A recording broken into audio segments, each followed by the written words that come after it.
Hello, everyone. Welcome back to Easy English Spark, the channel where everyday stories become fuel for stronger English listening and speaking skills. In today's episode, we'll pull quick highlights from our 10-chapter journey, from carefree summers to dawn reflections, and turn them into bite-sized exercises that sharpen your pronunciation, train your listening focus, and lift your speaking confidence. Ready to spark fluent, natural English and make every chapter of your own story shine? Let's dive in and light up your English journey starting right now. Chapter 1. Endless Summers.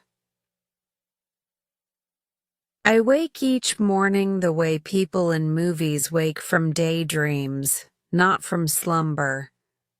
Half smiling, half floating, held in place by sunlight that filters through gauzy curtains and paints shifting shapes across the ceiling. My name is Alex Rivers, though back then I felt more like a spectator than a person, someone watching his own charmed existence from the best seat in the house.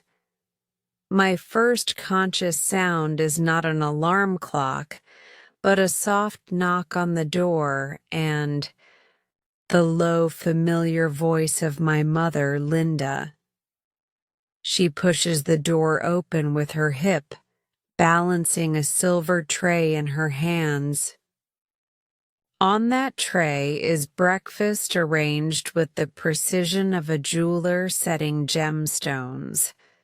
A perfectly poached egg that quivers like porcelain, ribbons of smoked salmon curled beside a lemon wedge, a bowl of berries glistening under a dusting of powdered sugar, and a cappuccino whose foam bears a tiny leaf pattern that lasts just long enough to remind me someone studied the craft of making it.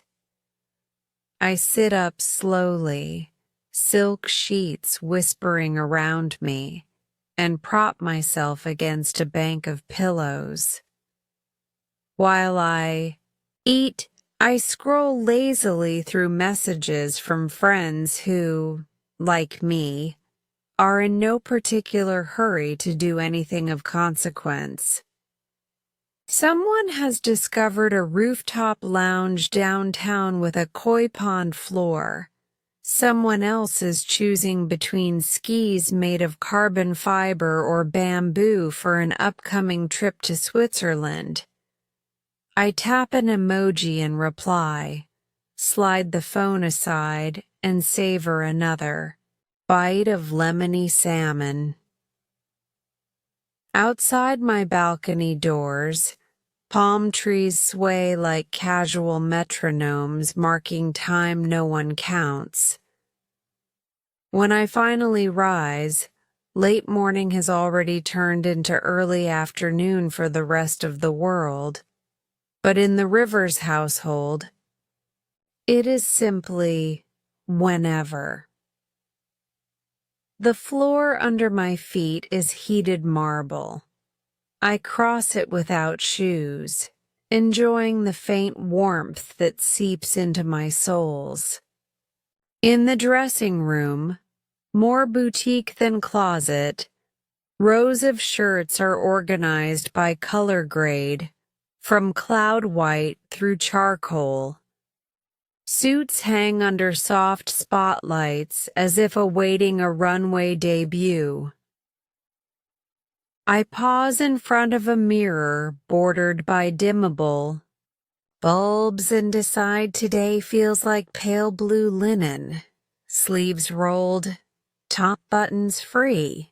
A leather watch with a sapphire face completes the picture, even though I scarcely need to know the hour. Downstairs, Floor-to-ceiling windows reveal a manicured garden that rolls toward a private stretch of beach.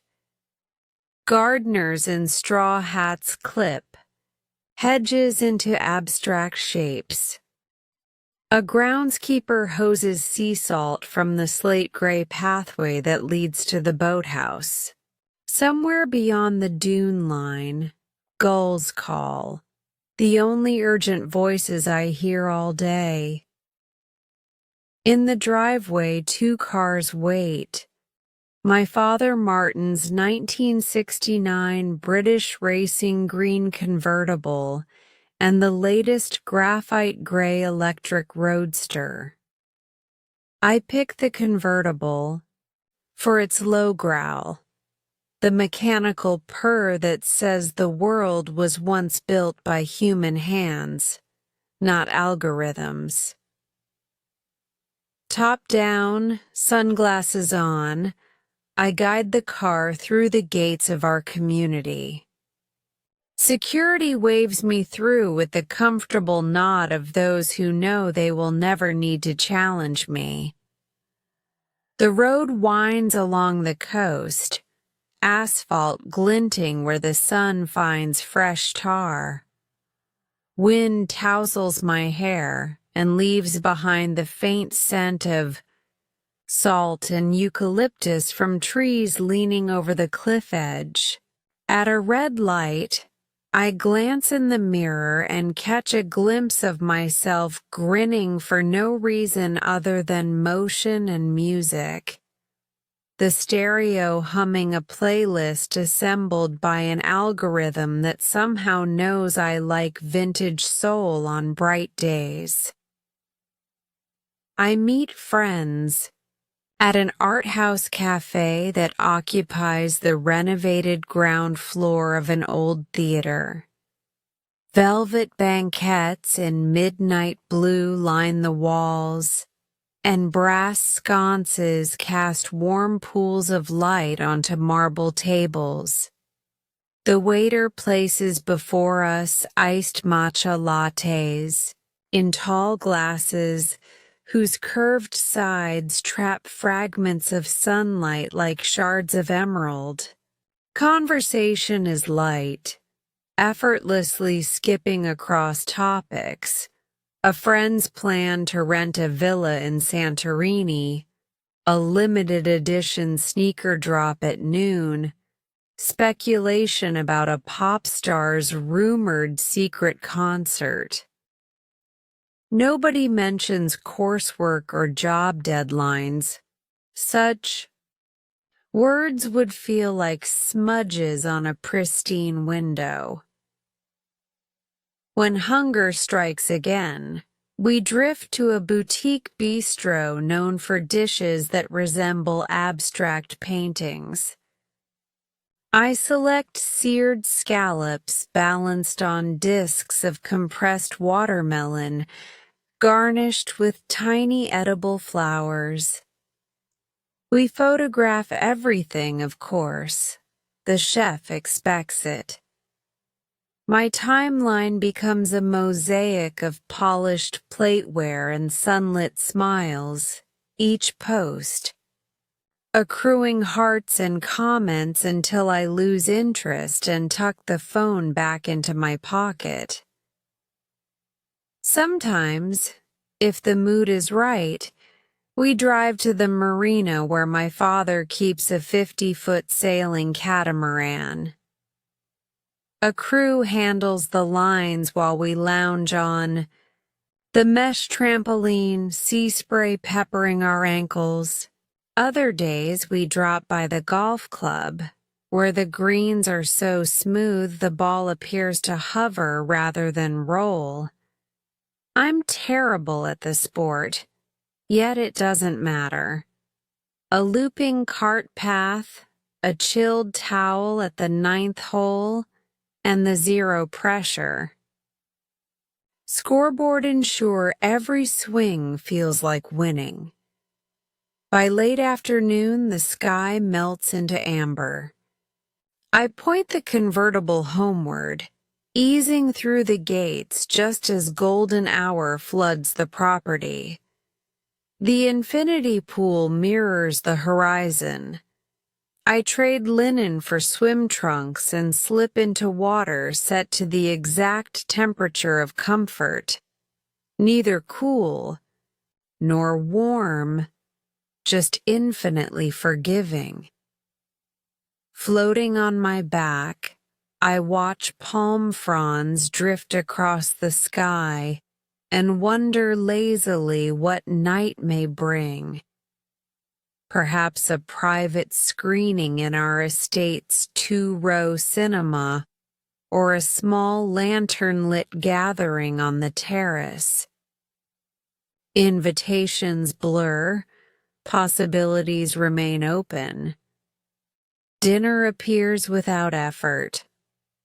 A household chef, invisible most of the day, emerges from behind a frosted glass door with courses timed to the minute. Citrus-glazed sea bass, truffle risotto, a petite tower of chocolate mousse gilded with gold leaf.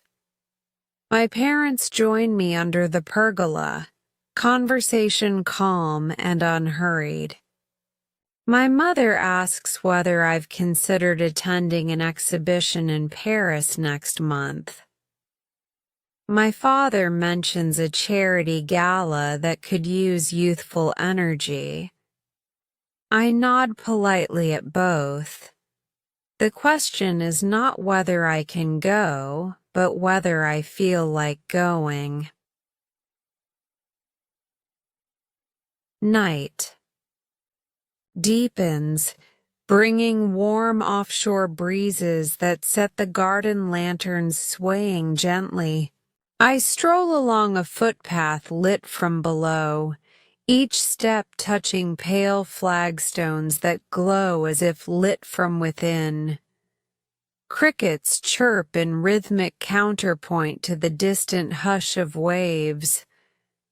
Reaching the beach deck, I sink into a cushioned chaise longue and stare at constellations I've never bothered to memorize.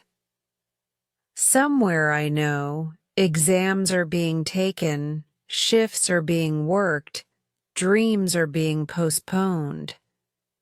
Yet those truths drift around me like faint radio signals, present, faintly detectable, but too weak to disturb the perfect silence of my realm. Eventually, I wander back inside. Upstairs, the suite is cool, the air faintly scented with orchid and cedar from a discreet diffuser. I slide the phone onto its wireless charger, watch it pulse once, and then dim the bedside lamps. As I settle into the embrace of memory foam and silk, I feel the oddest sense of permanence, the conviction that gravity itself is lighter here, that tomorrow will arrive as softly as closing eyes, and that all the heavy things in the world, deadlines, expenses, obligations, must be fading myths, the stuff of other people's stories. I inhale, slow and measured. Somewhere in the house, a grandfather clock chimes the hour, though I could not tell you which. Time, like everything else, seems politely optional. My only plan is to wake again whenever the light becomes bright enough, to taste another breakfast arranged with care by unseen hands, and to glide once more through a day without sharp edges. That, to me, is what life is. Summer stretched across all 4 seasons, wide and lazy and endless. Chapter 2. An Unsettling Conversation. I remember the exact slant of the sunlight that evening. A cool amber pouring through the hallway windows and igniting flecks of dust in slow, dancing spirals. I had just returned from an afternoon of aimless indulgence, grazing on macarons shaped like seashells, test driving a new electric coupe I had no intention of buying, when a housekeeper intercepted me halfway up the curved staircase. Her voice was a conspiratorial whisper. "Mr. Rivers is waiting for you in the study." The study. Not the poolside gazebo, not the glass-roofed conservatory where my father usually enjoyed cocktails before dinner. The study was his domain of hard leather and darker thoughts, a space that smelled of cedar, old books, and the faint bite of pipe tobacco he'd sworn off years ago. I felt an inexplicable catch in my chest, like tripping on an invisible step, but I shrugged it off and headed down the paneled corridor. I found him seated behind the antique partner's desk that once belonged to his grandfather. The green banker's lamp threw a pool of light over a spread of documents I couldn't decipher from the doorway. He didn't look up immediately, which was strange. My father's habit was to greet even the most casual visitor with warm eye contact and a quick smile. Instead, he kept his gaze on the papers, pen poised but unmoving, as though he had forgotten the next line in a memorized speech. "Dad, you wanted to see me?" His head lifted slowly. The expression he offered was not stern. Sternness I could have bantered with, but something older, weightier. A thread of weariness I had never seen him wear openly. The lines around his eyes, usually so gentle, seemed chiseled deeper tonight. He motioned to the leather wingback opposite the desk. "Sit, Alex." I obeyed, the chair creaking softly beneath me. Between us lay an expanse of glossy wood reflecting the brass lamp, the heavy pen set, the faint tremor in my own hands. My father pressed his palms together, fingertips against his lips, as if savoring a final moment of silence. "You know I don't like to interrupt your adventures," he began, voice measured, almost lawyerly. "But this can't wait." A joke formed on the tip of my tongue, something about the dire urgency of picking a watch strap, but the gloom of the room strangled it. I nodded, suddenly hyper-aware of the ticking carriage clock on the bookshelf. He reached for an envelope. Lying by his elbow, slid it forward without opening it. My heart stuttered. The last time he had given me an envelope, it contained front-row concert tickets. Before that, the deed to a car. But this white rectangle felt heavier than paper, as though it were weighted with implications I wasn't prepared to lift. Inside, he said quietly, is a summary of your current expenditures for the past 6 months. I blinked, unsure whether to laugh. Expenditures was a word from board meetings and finance programs, never from conversations between us. Still, I tore the flap. A neat column of numbers greeted me. Designer clothing, overseas flights, club memberships I barely used. Each line, items spilled into the next like pages of a diary I hadn't agreed to publish.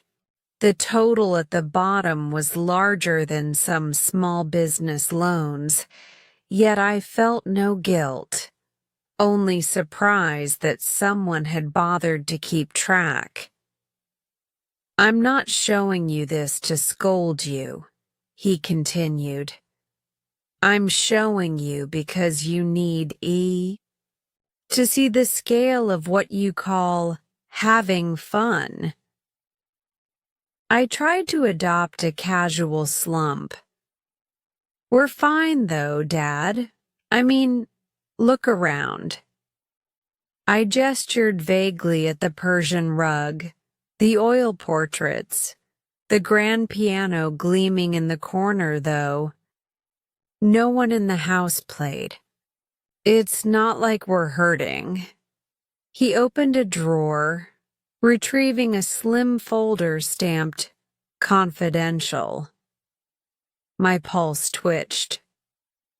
I called the family office this morning, he said. We reviewed the outlook on a few key investments. The markets are changing, Alex. My company is weathering them, but not without cost. Your lifestyle, he tapped the printout, is built on assumptions that may no longer hold. The chair suddenly felt too upright, too formal. I shifted. You've never talked to me about downturns, because I always thought I had time to ease you into it, he said, sighing. But there are pressures now. Supply constraints, regulatory shifts, investors expecting faster pivots. He rubbed his temples. I'm fielding calls at 5 a.m., negotiating at midnight, and every time I come home, I see you drifting farther from accountability. I searched for something clever, some defense about creative exploration, about youth being a season for discovery. But the words withered under his steady gaze. In their place rose an awkward silence, quicksand underfoot. He broke it first. Tell me, Alex, what did you learn today? The question was so starkly simple it felt unfair. I fumbled. I tried a new coupe. The battery technology that's not learning, he cut in gently, almost sadly. That's sampling. I'm asking what skill you honed, what challenge you faced. I stared at my shoes, Italian loafers, polished, enough to mirror my own confusion. When I looked up, he seemed both closer and farther away, like a mountain glimpsed through heat haze. There's more, he said, sliding another document across. It was a medical report, half obscured by a monogrammed paperweight. Routine tests, he explained. but they reminded me I'm not immortal. I have to think about succession, about who will steer the ship when I step back. My throat tightened. Illness? The word hammered at my brain, but he raised a hand. Don't invent tragedies that aren't there. I'm healthy, but I won't. Be 45 forever, and this enterprise. He nodded toward the window as though his office towers were visible beyond the garden. Needs a captain who understands storms. He let the statement hang, then leaned in. Tomorrow evening the board meets over dinner. I want you seated beside me. You won't speak. You'll listen. The week after, you'll shadow the operations team, 6 a.m. sharp. No exceptions, no chauffeured arrivals at noon. The study felt colder by degrees. I forced a laugh that sounded brittle. Dad, Look, I appreciate the gesture, but I'm not sure the corporate world is me. That's exactly why this conversation is unsettling, he replied, calm as still water. Because I realize I don't know who you are beyond leisure, and I'm partly to blame. I gave you summers without endings. His voice thinned, but did not waver. I can't undo that gift, but I can limit how long. You stay lost within it. I rose, restless. The desk lamp carved harsh shadows on the wall. So what? Suddenly I'm drafted into your command chain? No runway? No warning? You've had 21 years of runway, he said softly. The words landed like a closed gate. I found myself pacing toward the bookshelves, fingertips, trailing spines of biographies, visionaries, statesmen, explorers, people who earned their bas-relief dust jackets through sleepless conviction, not idle inheritance. For the first time, their silent faces accused me. I don't expect you to transform overnight, he added, voice gentler. But I do expect you to try, to feel discomfort, to earn at least a fraction of what you spend. And I expect you to start now. I turned back, strangely angry, though I couldn't say at whom. And if I refuse? He didn't blink. You won't, because the alternative is worse. He tapped the expenditure report again. This card, he mimed cutting a credit card in half, gets suspended in 30 days unless you commit to the program. Your call. The ultimatum hung between us like a drawn blade. I tasted metallic adrenaline on my tongue. Quiet reclaimed the room. Even the clock seemed to hesitate before ticking again. Finally he stood, walked around the desk, and placed a hand on my shoulder. The gesture was familiar, yet tonight it carried a weight that felt like history pressing forward. I love you, son, he murmured. Enough to risk you hating me for a while. I didn't trust my voice, so I merely nodded. He gave my shoulder a gentle squeeze, then stepped back and, with an almost imperceptible motion, extinguished the banker's lamp. The study sank into shadow, lit only by fire-orange traces of a dying sunset beyond the mullioned windows. I left the room without speaking, the envelope still clutched in my hand, edges crumpling under my grip. In the hallway, the chandeliers looked colder, the marble floor less forgiving. The opulence was unchanged, yet every ornate detail felt strangely provisional, like props that could disappear between takes. That night, dinner tasted of cardboard. Conversation drifted around me like radio static.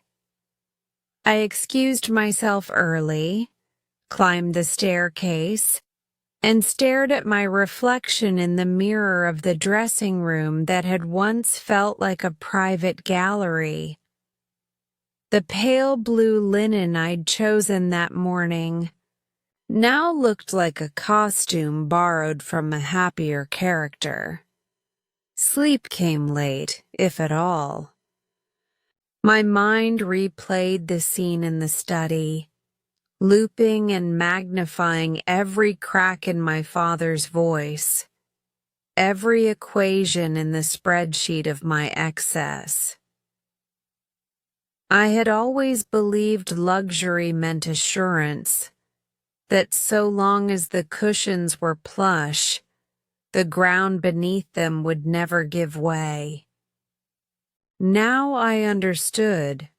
Cushions wear thin, investment streams divert, fathers age, and sooner than I was ready, someone would yank aside the stage curtain, exposing me not as a carefree protagonist, but as an understudy who'd skipped every rehearsal. Somewhere, in the hushed hours before dawn, I admitted a tremor of excitement alongside the dread. A single, ruthless question hovered. Who am I if I cannot buy the answer? The question was heavy, but at least it felt real, solid enough to hold. And as the first gray light of morning crept under the curtains, I realized the endless summer had finally reached its edge. Chapter 3: The Urban Detour. I never expected my father's idea of a quick drive to begin before dawn. Yet there he was at 5:30 in the gray hush outside my bedroom, rapping lightly on the doorframe. He didn't bother with pleasantries, just informed me we were leaving in 10 minutes and that I should dress warmly. The urgency in his voice left no room for negotiation. Half asleep, I threw on dark jeans, a plain sweater, and a windbreaker that still smelled faintly of salt from last summer's yacht trip. By the time I jogged downstairs, the kettle had barely finished hissing. There was no silver tray breakfast, only a travel mug of black coffee waiting on the foyer table like a summons. Outside, the sky was the color of wet newspaper. The convertible had been replaced by my father's older, mud-splattered SUV. He did not explain the switch. He simply pointed to the passenger seat. I climbed in and clicked the seatbelt. The leather chilled against my back. The engine rumbled. Awake?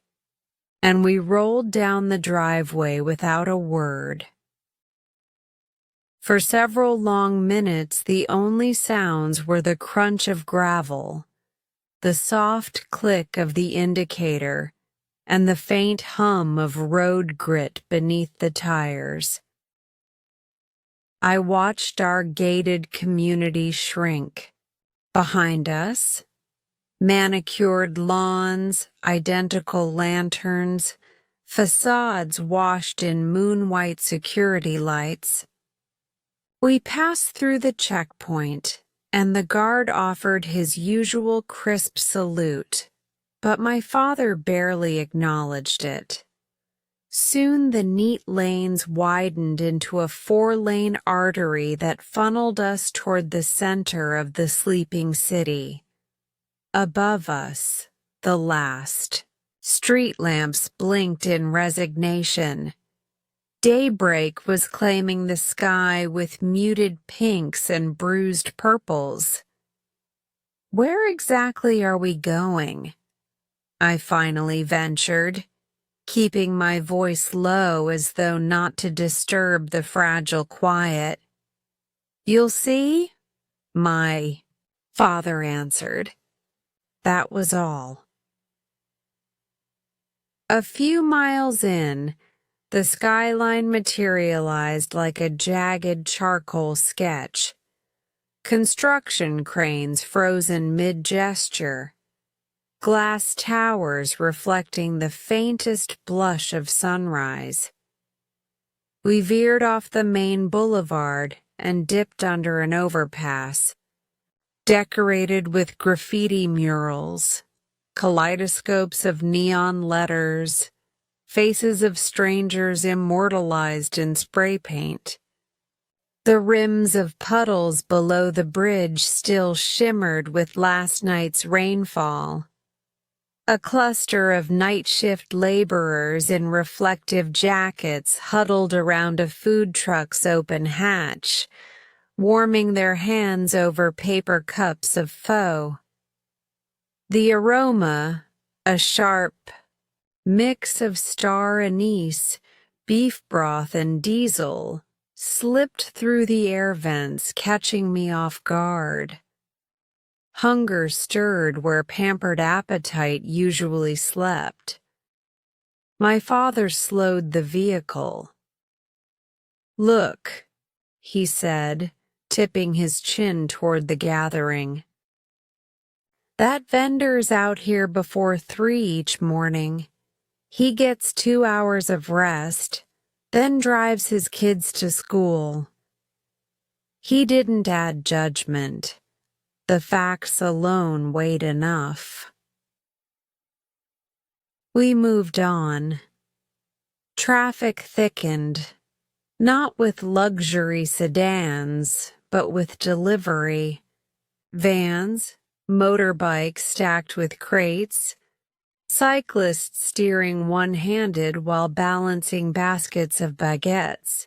At a red light, a street sweeper in a fluorescent poncho pushed her broom in metronomic strokes, clearing leaves and cigarette butts into neat piles that a truck would later collect.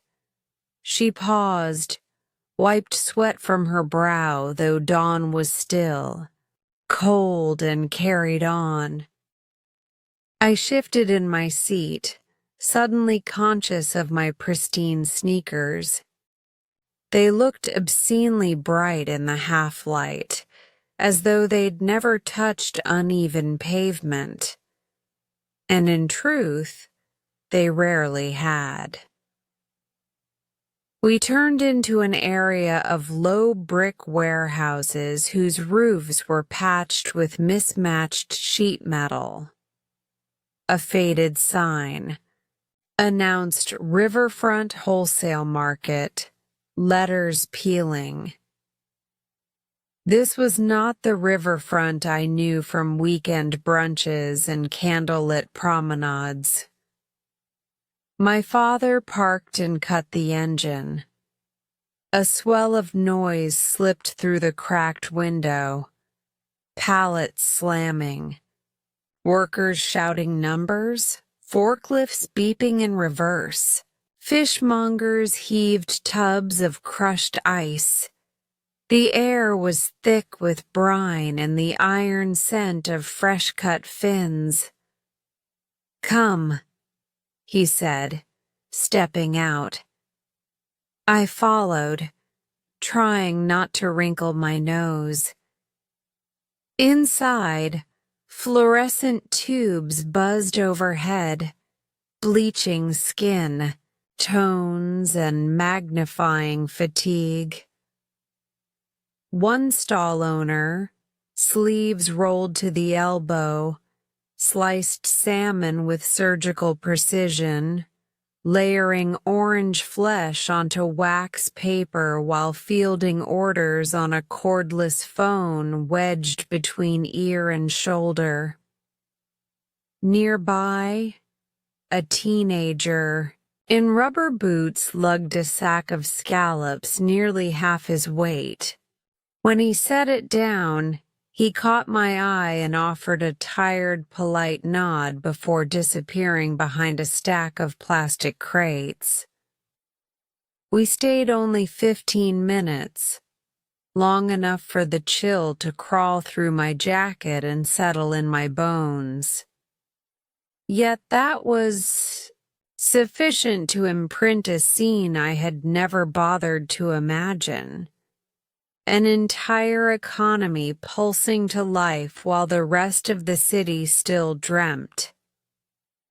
Back in the SUV, my father switched on the heater but left the windows cracked. Sea air mingled with the smell of coffee grounds from my travel mug. He pulled onto a narrow street lined with pre-war row houses whose facades bore sun-bleached murals of saints and sailors.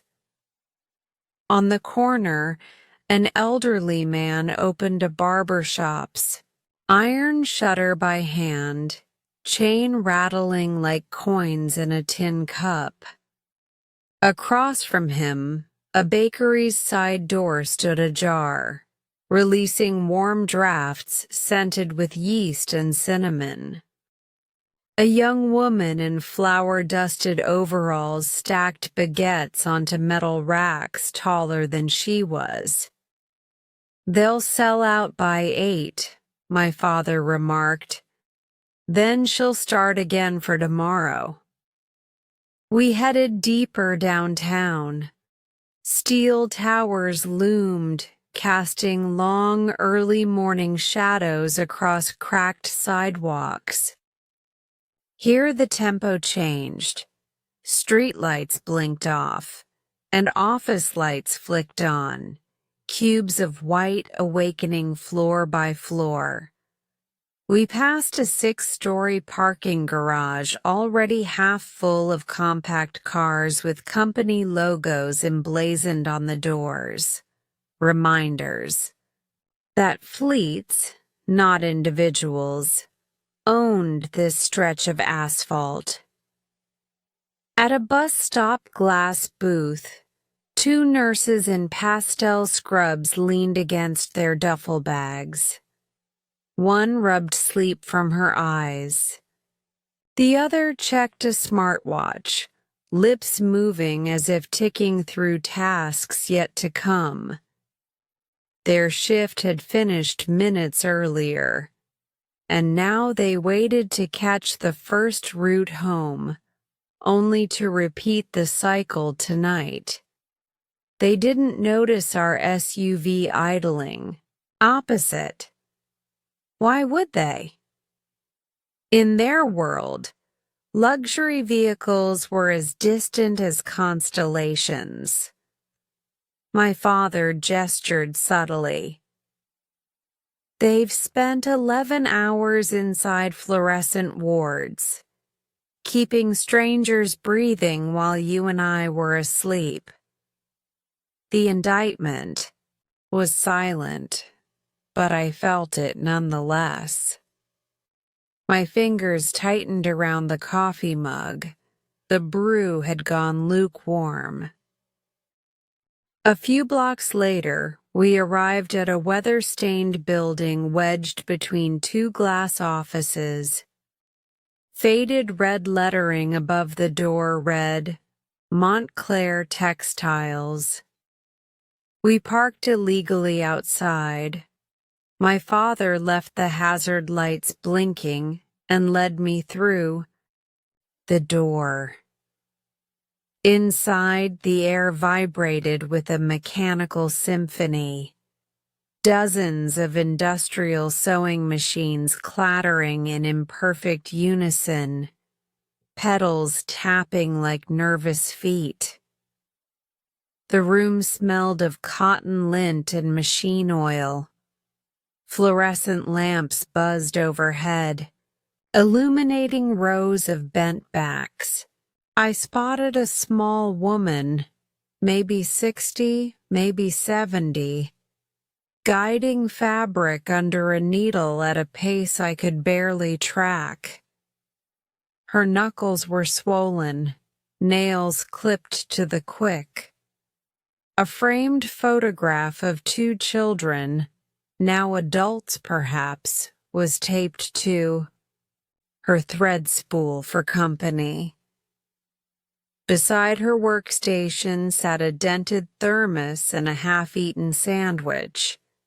She looked up only once, when my father greeted her respectfully by name.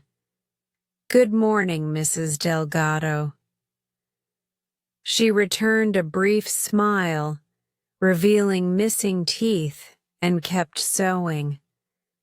I realized with a jolt that my father knew these people. Not symbols for a lesson, but individuals whose names he had bothered to learn. We didn't stay long. The factory foreman shook my father's hand and nodded at me. I muttered a greeting, throat dry from fabric dust and embarrassment. Outside, sunlight had strengthened. City noises layered, delivery horns, snatches of talk radio, heels clicking across crosswalk stripes. "Dad?" I said at last, voice hoarse. "Why are you showing me all this?" He kept his gaze on the road ahead. "Because perspective can't be delivered in a speech, Alex. It has to be felt." We reached a red light. He shifted into neutral and turned toward me, the morning light accentuating silver threads at his temples. "I built a life where you never had to see these hours, these people, these truths. That was my gift, and my mistake." The light turned green. We drove on. I noticed, for the first time, how many windows held tiny hand-painted signs. Tailor, notary, shoe repair, family clinic. Each a world sustained by relentless human effort. Blinking billboard ads for luxury watches looked suddenly absurd, perched above rooftops patched with corrugated tin. Eventually, we pulled in front of a modest diner wedged between a pawn shop and a tire service. The vinyl sign promised all day. Breakfast for $6.49. Inside, the air was thick with bacon fat and burnt coffee. A waitress in orthopedic shoes navigated tables like a seasoned sailor, refilling mugs before they hit half empty. We slid into a booth by the window. My father ordered eggs and rye toast for both of us. The plates arrived quickly, yolks bright as traffic lights, toast buttered to the edges. I hadn't eaten anything so plain in years, yet each bite felt grounding, almost solemn. Around us, customers read folded newspapers, argued softly about sports scores, penciled numbers into crossword grids. No one photographed their food. No one cared if the latte art looked like a fern.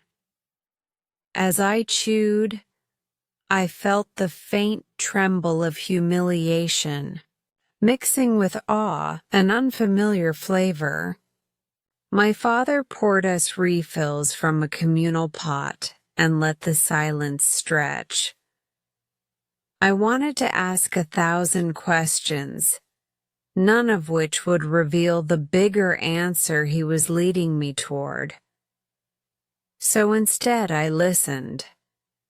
To dishes clinking, to truck engines. Outside, to a radio playing a decades-old ballad about better days coming soon. When we stood to leave, my father slipped a 20 beneath the sugar dispenser. The waitress flashed a tired, grateful smile that felt more authentic than any service sector grin I'd ever seen in upscale dining rooms. She would remember the tip. I would remember her gratitude. The sun was high now, burning away the last threads of mist. Traffic had thickened with executives in pressed suits, children gripping backpacks, cyclists weaving between cabs. Life poured into every crack of the city like water finding its level.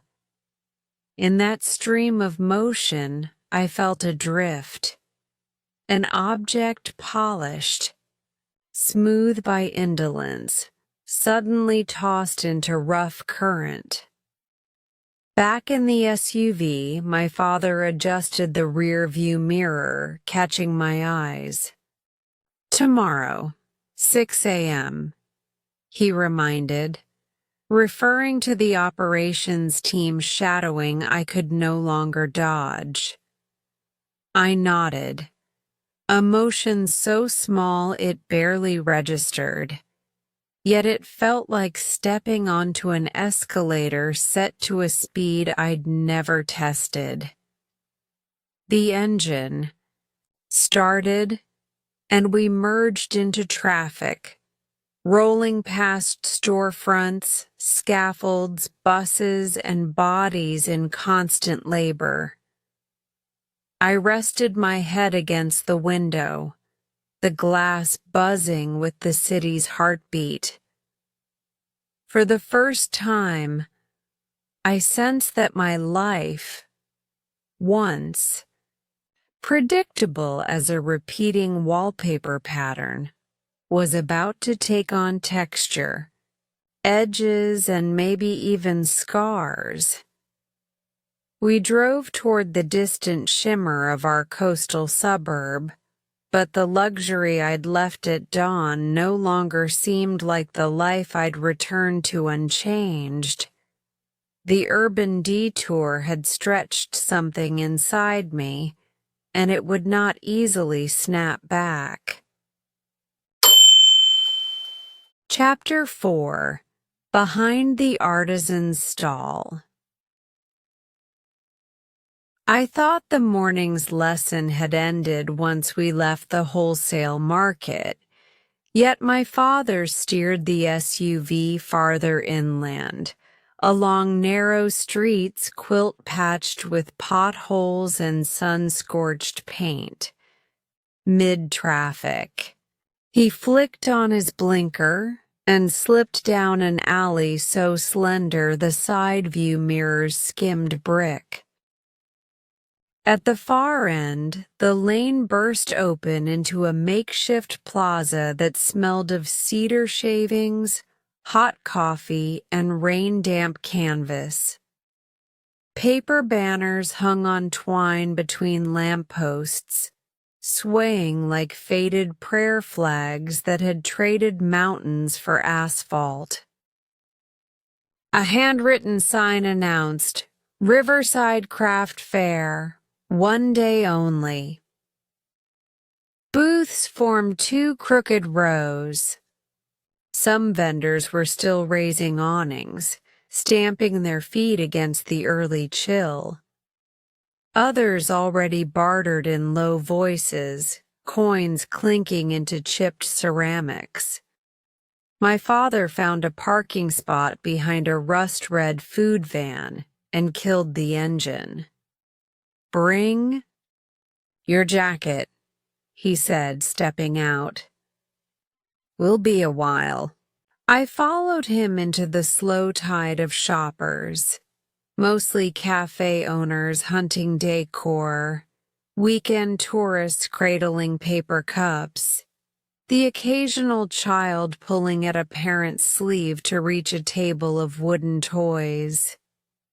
Compared with the marble halls of luxury, malls I knew, the scene felt almost subterranean, lit not by chandeliers but by strands of exposed bulbs strung across tent poles. Each bulb vibrated in the breeze, making halos that drifted like sprites above the stalls. My father walked with purpose toward the far corner, where a display of embroidered pillows rose in neat pyramids.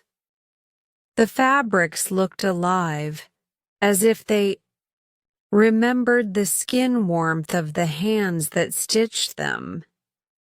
Intricate patterns, a spray of magnolias, the silhouette of a crane mid-flight, were sewn with threads so fine I leaned closer to confirm they were not painted. A small cardboard placard read, "Ada's Handwork, no two pieces alike." Behind the counter stood Ada herself, a compact woman with silver-flecked hair pulled into a low bun. Deep laugh lines curved around her mouth, though she was not laughing. Just then, she was threading a needle with quiet concentration, eyes narrowed, lips moving silently as if reciting instructions to her own fingers. Spools of colored thread fanned out beside her like a chemist's vials. Saffron, cobalt, jade, russet. Each color gleamed under the market lights, promising its own future pattern. My father greeted her warmly, and her face brightened when she recognized him. They shook hands in the gentle, wordless clasp shared by people who respect each other's grind. Only after their greeting did she notice me hovering at the edge of the booth. "So this is the son," she said, her voice a blend of sandpaper and honey. "You've grown taller since the photo on your father's desk." I blushed, partly from the attention, partly because I had never once noticed a picture of myself in his office. Ada invited us behind the stall, waving me through a split in the burlap backdrop. I ducked inside and felt as if I'd stepped backstage at a theater where the actors were stitches instead of people. The tiny workspace smelled of lavender sachets, tucked into bolts of linen. Against one wall hummed an ancient black iron sewing machine, its gold filigree worn smooth. A banker's desk lamp cast a lime green glow over patterns traced in chalk on muslin. Ada motioned toward a stool. "Sit. Watch." She seated herself at the machine, glasses sliding to the tip of her nose.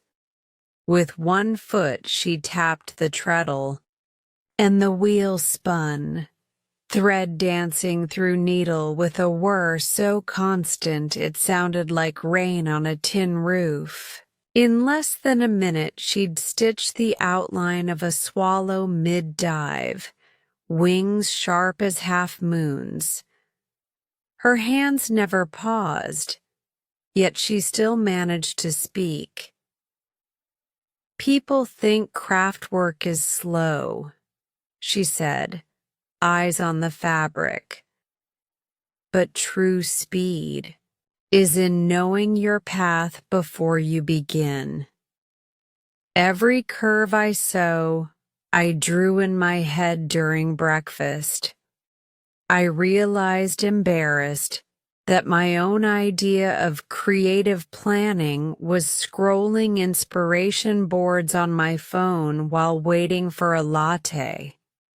When the outline was finished, Ada snipped the thread with tiny silver scissors shaped like a stork. She handed me the pillow cover. Up close, I saw how each stitch nested snug against its neighbor.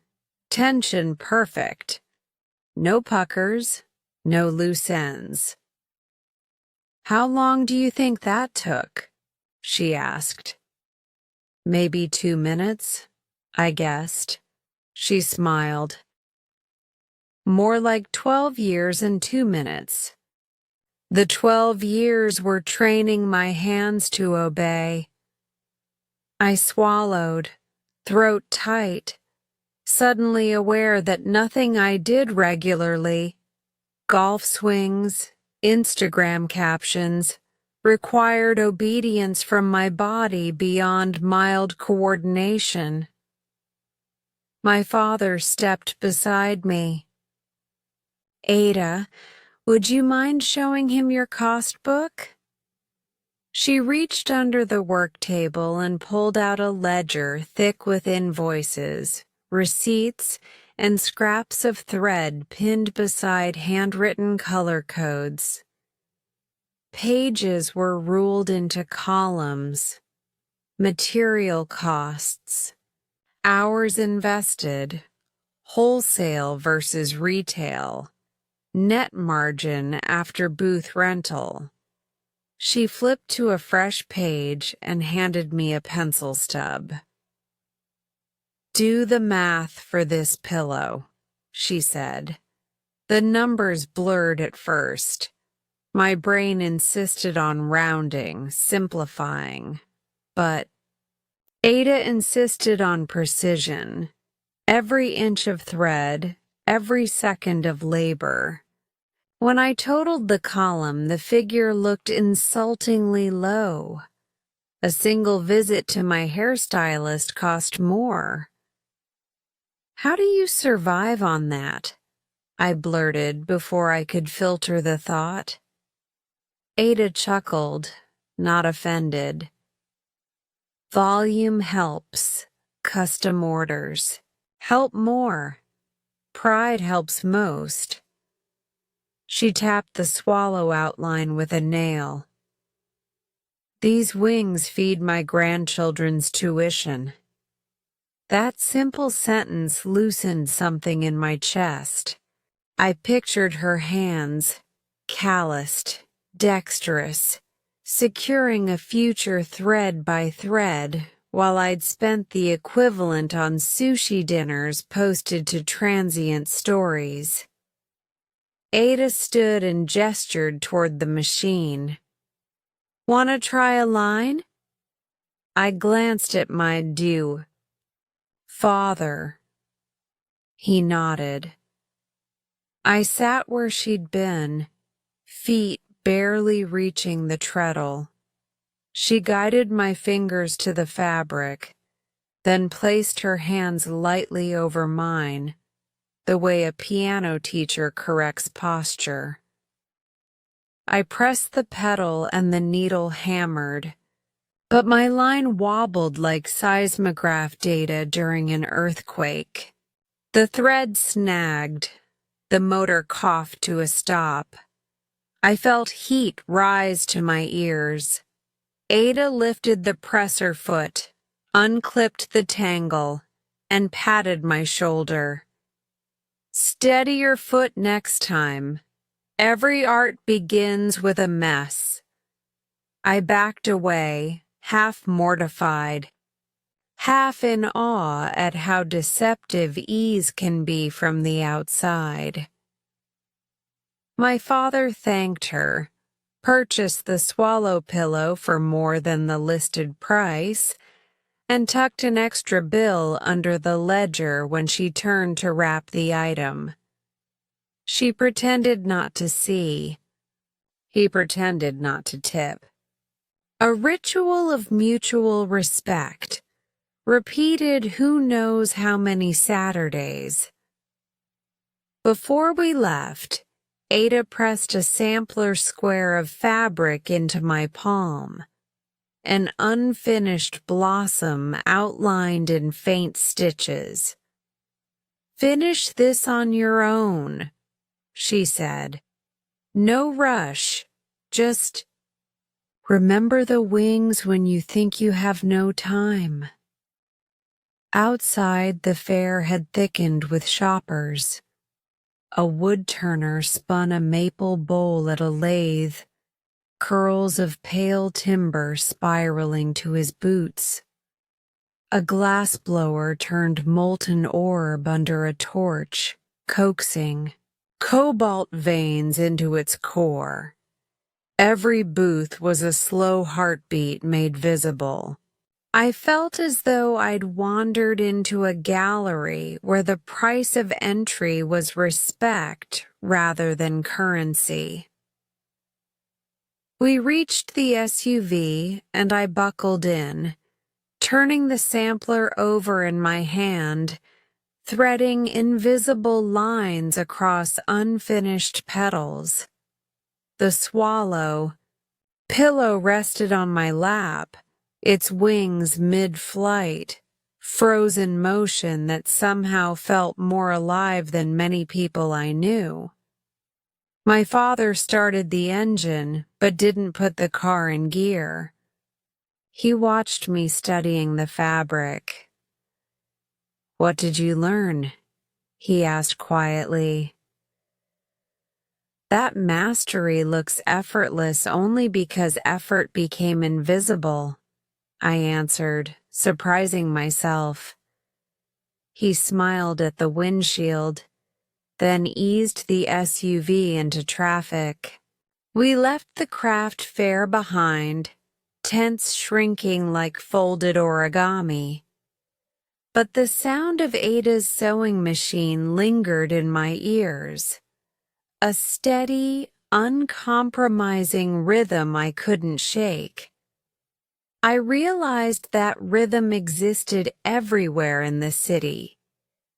Inside, bakeries at dawn, in nurses' footsteps during night rounds, in seamstresses' needles flicking swift as swallows. I had simply never tuned in. As we merged onto the expressway, sunlight flooded the cabin, striking the pillow's embroidered bird so that its threads caught fire, gold at the wingtips, ruby at the tail. I thought about Ada's ledger, thin, margins, and 12 years of muscle memory. For the first time, I wondered what invisible practice I would choose, what craft I might one day call my own. Chapter 5. A Glimpse of the Startup. When my father said we had one last stop before heading home, I imagined coffee or perhaps a late brunch. The craft fair had left me hungry. Instead, he navigated toward the business district, riffing through lanes of lunchtime traffic as if he were late for a meeting, which it turned out he was.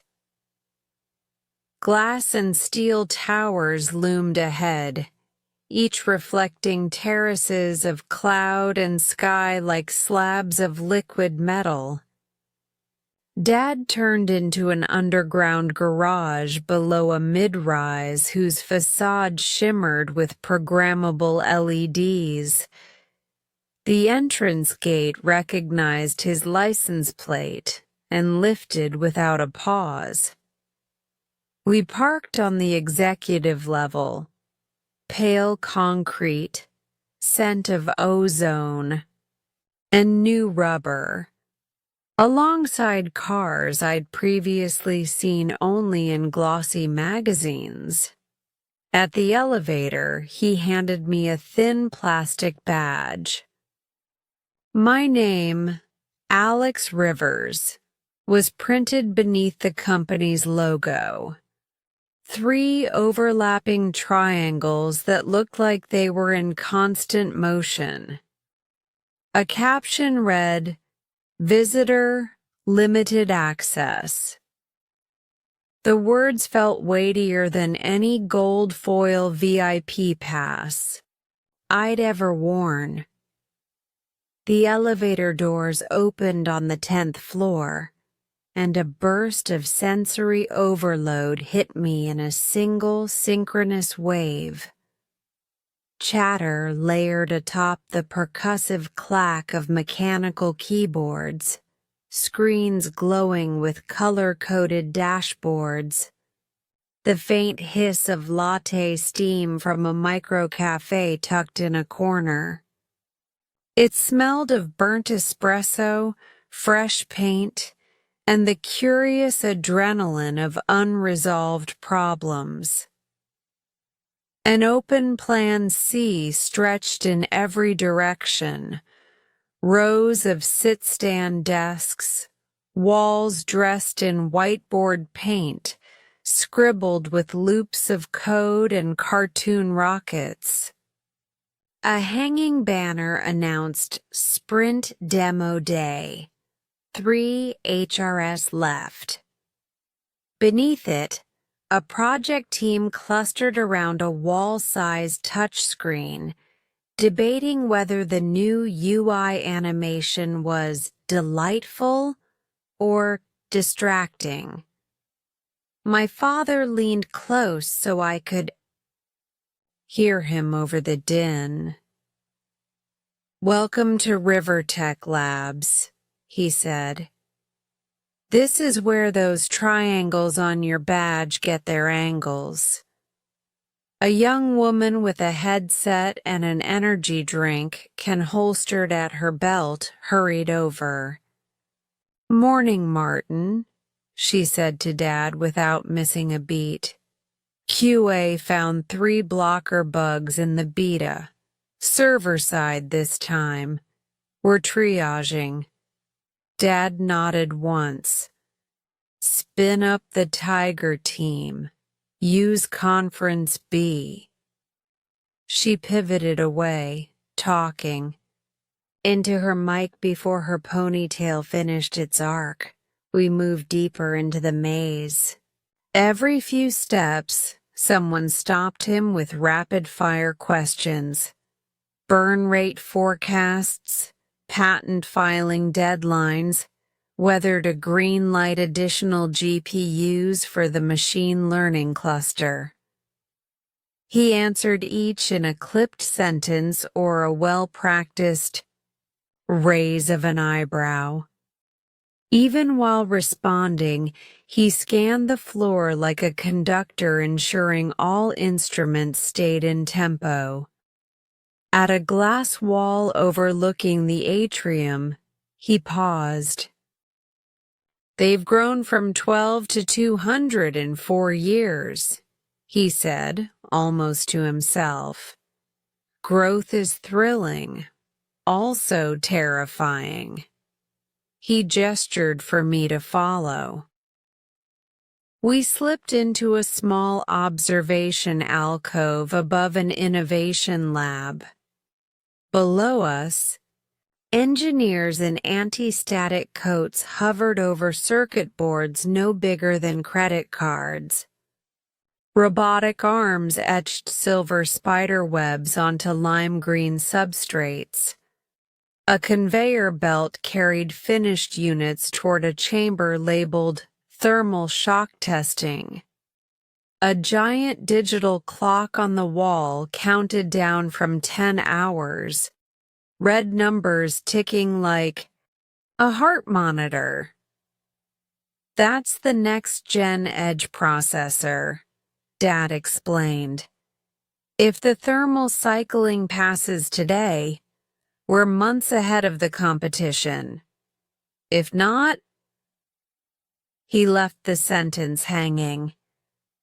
I didn't need the ending spelled out. He guided me through another doorway into what looked like a mission control theater. Tiered seats faced a semicircle of monitors broadcasting live metrics, CPU utilization graphs, supply chain ETAs, social media sentiment analysis in real time. A map pulsed on the center screen, aglow with dots that flickered from green to amber. Each dot represented a customer device in the field. A bespectacled analyst swiveled toward my father. "Cloud latency spiked on the Asia-Pac route," she said. "We routed traffic through Singapore, but the patch is eating margin." Dad nodded. "Spin up a spot instance pool in Mumbai. Latency wins over cost right now." He turned to me after she dashed off. "Speed keeps customers, frugality keeps investors. Balance the two and you have a startup. Tip too far either way. Well, you don't." We arrived at a corner office. His. Unlike the mahogany-walled study at home, this space was bounded by clear glass. No door, no secrets. A single reclaimed wood desk held a laptop, a legal pad, and 2 photographs. One of my mother laughing in mid-twirl at some gala. The other of me at age 11, braces glinting under summer sun. I recognized the image from Ada's comment. I felt a pang, half pride, half sudden accountability. "Sit," he said, gesturing to a visitor chair on wheels. "This is your glimpse. Only a glimpse, but enough to feel the pulse." He unlocked his laptop and swiveled the screen so I could see a colored waterfall of numbers. Burn rate, 2.6 million a month. Runway with current funding, exactly 14 months. These people, he nodded toward the humming floor outside, eat that runway every day, turning time into prototypes, prototypes into patents, patents into investor confidence. I stared at the digits, each one humming with unslept nights. He shut the lid. I did my first venture when I was 24, slept on a futon behind the server rack, paid engineers with stock options and chili dog dinners. We failed, pivoted, failed again, kept going.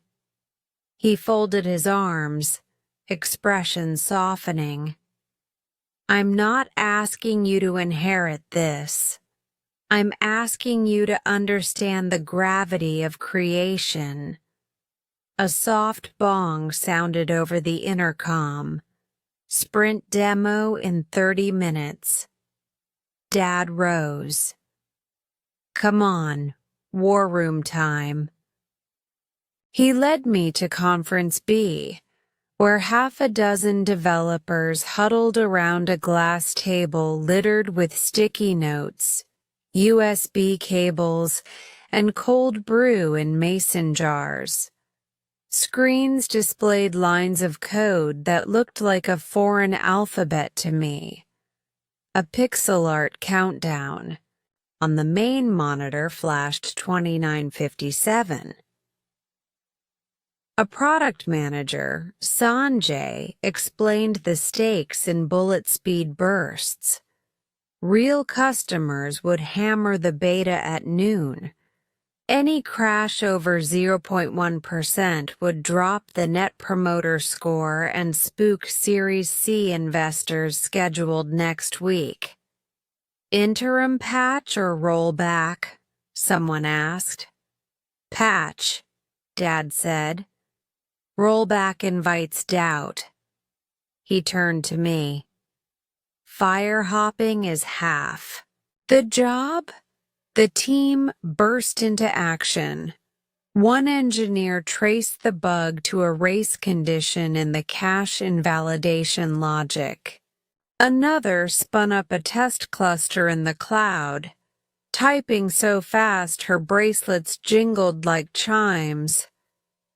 A designer tweaked loading animations to buy 2 extra seconds of perceived speed. Illusion buys forgiveness, he quipped. Minutes later, a cheer erupted.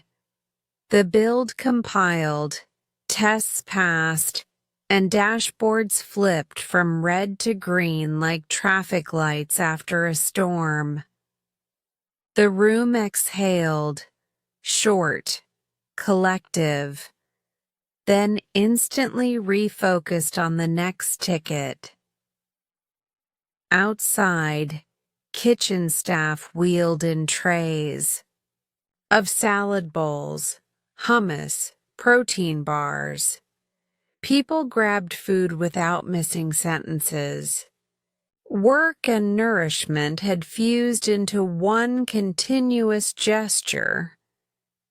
My father handed me a sealed pack of noodles, the kind imported from Japan and reserved for late-night crunch times. Emergency fuel, he said. I turned the packet over in my hands.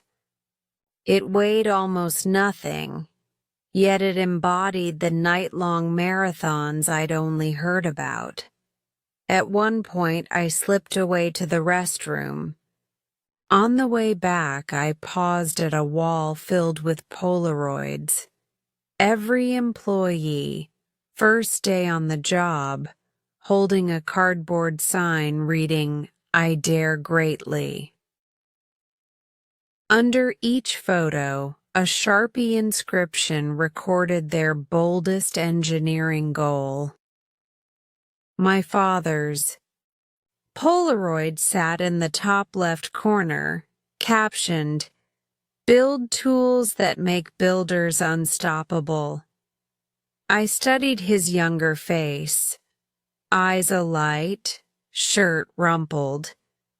Below that grin in sloppy Sharpie, the single verb build was underlined twice. I thought of Ada, underlining cost columns in her ledger, Mrs. Delgado sewing the same seam 1,000 times. Different arenas, same undercurrent. The world advances on the spine of repeated intent. Back in the war room, the countdown read 0317. No more chatter, just final keystrokes, synchronized like the tail end of a symphony. When the timer hit 0, the release went live. A moment of stillness, as if everyone held the same breath, followed by a green notification ripple across all monitors. Deploy successful cheering. High fives. Someone popped a can of sparkling water. The carbonation hissed like celebratory fireworks.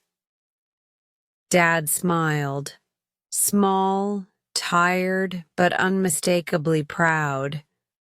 He checked his watch, then looked at me. That's enough adrenaline for one day. We rode the elevator down in silence. My ears still rang with the echo of clacking keys and triumphant whoops. In the car, I stared at the visitor badge until the letters blurred. Limited access, a reminder that glimpses aren't ownership, but they're a start. As the SUV glided back toward the coast, I pictured those open-plan desks receding into the neon glow of high-rise windows, engineers already dissecting metrics from the fresh deploy. I realized their success tonight would ripple into tiny conveniences on millions of devices tomorrow. Features I'd scroll past without noticing. The world, I understood, is quietly rewritten by people who choose the grind over the grandstand. Tucked the emergency noodles into my jacket pocket, an odd keepsake. Somewhere in my mind a filament of resolve lit up, fragile but bright. I didn't yet know what I would build, or where, or with whom. But for the first time in my endlessly catered life, I felt the unmistakable appetite to make something, and to carry its weight long enough to watch it fly. Chapter 6. The First Task. The first morning felt wrong from the moment my alarm ripped open the dark at 5:15 a.m. I had never seen my bedroom at that hour. Its soft gray walls looked unfamiliar, as if the decorators had repainted them overnight, in a colder shade. When I swung my legs out of bed, the floorboards were still cool from the retreating night. No sunlight warmed the curtains. No mother arrived with a silver tray. Downstairs, the kitchen smelled only of stale quiet. A single brown paper bag waited on the counter with my name scrawled in thick marker. Alex. Lunch. Inside, I found a ham and Swiss sandwich, a small apple, and a bottle of tap water. Items so ordinary they felt exotic to me. Tucked between the bread and fruit was a short note in my father's cursive, "Earn the day." He had left for the office an hour earlier. The commute. Outside, dawn hovered between indigo and violet. Instead of letting me glide through the gates in a private car, Dad had insisted I take the employee shuttle, a repurposed coach bus that collected early shift staff from 3 park-and-ride lots. The parking lot lamps buzzed overhead as I climbed aboard, clutching a travel mug of black coffee I'd brewed myself. The bus seats smelled faintly of vinyl and hand sanitizer. Most passengers dozed against the windows or scrolled news feeds with tired thumbs. No one wore the kind of watch you flash on social media. I slipped into an empty row, folded the lunch bag on my lap, and tried not to yawn too loudly. The city slid by in washed-out brushstrokes. Unfinished apartment blocks, a neon open all night, laundromat, joggers casting elongated shadows under streetlights. By the time we reached Rivertech Labs, the sun was still an orange rumor below the skyline. A different door. Last week I'd entered through the polished lobby with animated LED art. Today the driver stopped at the loading dock entrance. We filed through a steel side door, past pallets of cardboard boxes and yellow caution tape. A laminated sign read, "Employee badge scan required." My visitor badge was useless now. HR had issued a plain white card that morning with Alex Rivers, operations assistant, laser printed in no-nonsense black. Inside, the air changed. Cooler, industrial, humming with unseen machines. Fluorescent strips buzzed overhead. Exposed vents snaked along the ceiling like gray arteries. Natalia, the team lead who'd wrangled the sprint demo, waited by a cluster of cubicles. Her ponytail was tighter today, her eyes already caffeinated. "Good. You're on time," she said, glancing at her smartwatch. "Let's get you situated." The cubicle. She guided me to a narrow desk wedged between 2 tall partitions. On the cheap laminate surface sat a refurbished laptop, a wired mouse, and 4 cardboard file boxes labeled Invoice Audit Q3. Each box bulged with folded purchase orders, shipping manifests, and crumpled receipts. "First task is reconciliation," Natalia explained. "Our procurement system migrated last quarter. These paper trails have to match the digital records by Friday." She tapped a sticky note on the monitor. A list of color-coded status tags and the internal wiki link for instructions. "Highlight mismatches in yellow. Flag anything you can't solve in red. Drop it in my tray. Questions?" Thousands of pages stared back at me like an ancient forest. "All 4 boxes?" "Start with 2, she said, already turning away. "And pace yourself. Accuracy over speed, for now." She strode off, headset crackling with someone else's. Emergency. I pulled the first stack toward me and opened the wiki page. An animated tutorial greeted me in chipper corporate tone. Welcome, data sleuth. Let's balance some budgets. The irony was painful. The numbers. By 7:15 a.m., I had matched exactly 14 documents, line after line of SKU codes, quantities, unit costs.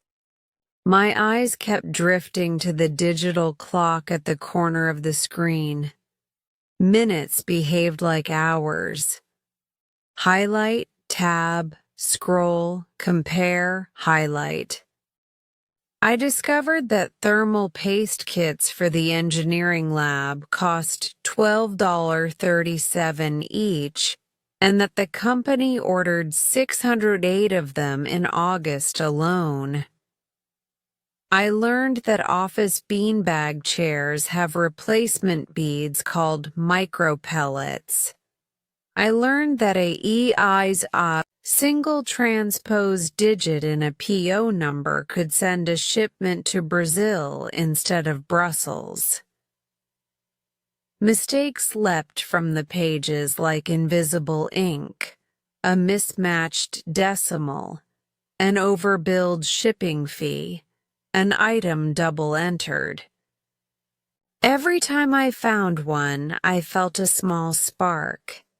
Then remembered there were hundreds more waiting. At 9 sharp, a bell chime sounded over the intercom. 10-minute wellness break. Stretch or grab water. Most people ignored it. A few rolled their shoulders without standing. I flexed my fingers, already sore from flipping pages, and gulped lukewarm coffee. The mug was empty. The day had barely begun. The first review. Natalia reappeared at 10:30, snagging my top completed stack. She riffled through, her eyes flicking faster than a scanner. 3 yellow highlights, good catches, but this red? She held up a paper with my sticky note, can't find match. Look deeper. The supplier changed their legal name in July. Use the alias table. She placed the sheet back on my desk, not unkindly but without cushioning. Part of the job is not letting the system fool you. She left me with a quiet pat on the cubicle wall, her version of encouragement. I opened the alias table, an 800-row spreadsheet of vendor name changes, mergers, and DBAs. It made my head throb. Yet when I retraced the invoice, the mismatch vanished. The dollars aligned neatly in green. A tiny surge of satisfaction powered me to the next document. Lunch at the benches. By noon, my stomach growled. I carried the brown bag to a break area, a cluster of Formica tables near vending machines. The hum of the fridge and the ding of microwaves replaced the energy drink chatter of yesterday's war room. Employees ate quickly, scrolling phones or chatting about daycare pickups, rent hikes, lab test failures. I unwrapped the sandwich. The bread was soft but plain. The apple slightly bruised on one side. Still, I finished every bite. Around me, people compared weekend grocery budgets and laughed about a viral meme involving a dancing robot dog. 1. Of ours, apparently.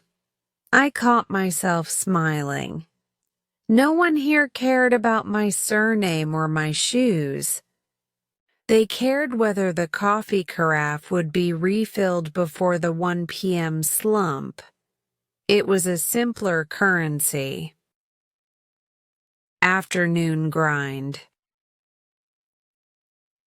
Back at the desk, I fell into a rhythm, slow but steady. Highlight, scroll, cross-verify, sign off. My shoulders ached. My neck felt welded. Yet each time the spreadsheet balances reconciled, a low-level buzz of pride flickered through me. I imagined investors interrogating line items and finding clean numbers. My numbers. No one would know my name, but the structure would hold because I'd tightened one more bolt. At 3:45 p.m., Natalia's voice popped over the partition. "Stand up in 5. I followed her to a huddle of 6 colleagues. Luis from facilities, finance, Priya from logistics, Gordon from compliance, 2 interns, and me. Each reported blockers and progress in under 60 seconds. When it was my turn, my throat tightened. "Finished 1.5 boxes, I said. "Resolved 8 mismatches. Remaining red flags down to 3. I'll knock them out tonight." Luis gave a small fist pump. "Nice start, rookie. It was the first time someone at Rivertech called me anything. Rookie, not heir, not VIP guest." The word landed better than applause. Last light. By 6:05 p.m., the floor had thinned. Overhead lights, dimmed to energy-saving mode, casting rows of cubicles in cooler hues. I closed the final PDF, typed the reconciliation code, and dropped the slim, unresolved folder into Natalia's tray. My eyes burned, but my brain hummed with a surprising clarity, like after finishing a long run. In the lobby, I found my father waiting by the security desk, coat folded over his arm. He looked at the time and raised an eyebrow, not interrogating, just curious. "How'd it go?" I heard myself answer, "Not bad. I'll be faster tomorrow." He nodded once, satisfied, and offered nothing more. But as we walked to the car, I noticed his pace slow to match mine, a small gesture that felt larger than congratulations. Home changed. That night, instead of collapsing into the pool or firing up a game console, I sat at my desk and unfolded Ada's sampler square from the craft fair. I threaded a needle with cheap navy thread I'd picked up on the way home. The first stitch wobbled, the second nearly knotted. I kept going. Slow, uneven, but forward. Outside my window, the last shards of sunset mirrored the status lights I'd watched turn green earlier in the war room. Invisible people across the city were reconciling invoices, checking vitals, kneading dough for tomorrow's dawn. I thought about the words on Dad's note. Earn the day. and realized how heavy and freeing they could be in the same breath. When I finally set the needle aside, only 2 crooked petals had taken shape. Yet they were mine, and so were the 432. Documents balanced in the company ledger. Small numbers, small stitches, still part of the tapestry. I climbed into bed before midnight, a first. My muscles complained, but my mind glowed with a quiet soreness that felt, if not pleasant, at least honorable. Tomorrow promised more paper, more decimals, more doubtful decimals turned true. For once, the prospect did not feel like a sentence. It felt a little like purpose. Chapter 7. Finding Rhythm in Routine. My alarm no longer startles me. It simply arrives, 6 a.m., precise as sunrise. And I meet it halfway, already hovering near wakefulness like a swimmer counting strokes beneath the surface. I roll out of bed, feet anticipating the chilled wood, shoulders bracing for the first stretch. The room, once a sanctuary of leisure, has become a staging area. Work shirts ironed the night before, badge on the dresser, laptop bag leaned against. The door. No silver trays, no languid scrolling, just a practiced sequence. Wake, wash, dress, brew. By 6:20, I'm at the curb, lunch bag swinging from 2 fingers. The employee shuttle creaks to a halt and exhales its pneumatic sigh. Faces that were once a blur have grown familiar. Priya, always in a mustard yellow scarf, nods from row 3. Gordon, the compliance analyst, lifts his travel chessboard in silent challenge. I grin, slip into the seat beside him, and we open with yesterday's unfinished endgame.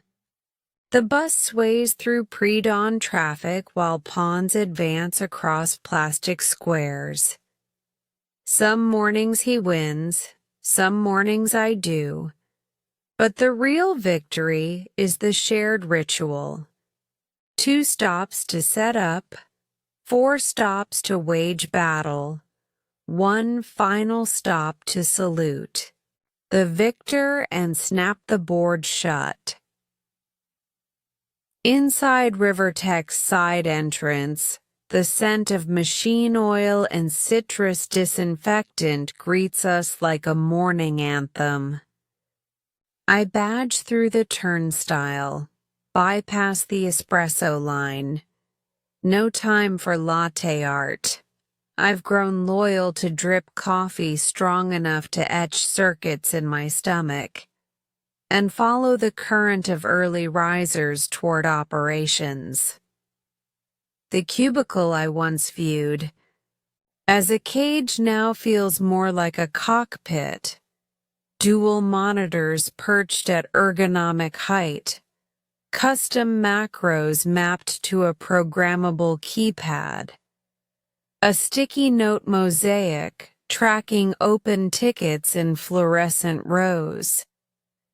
Yellow for investigating, green for cleared, red for the rare escalate.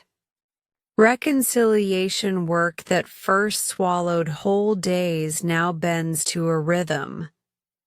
I start with a quick scan of the overnight queue, supplier invoices uploaded by auto parsers, flagged items highlighted in amber.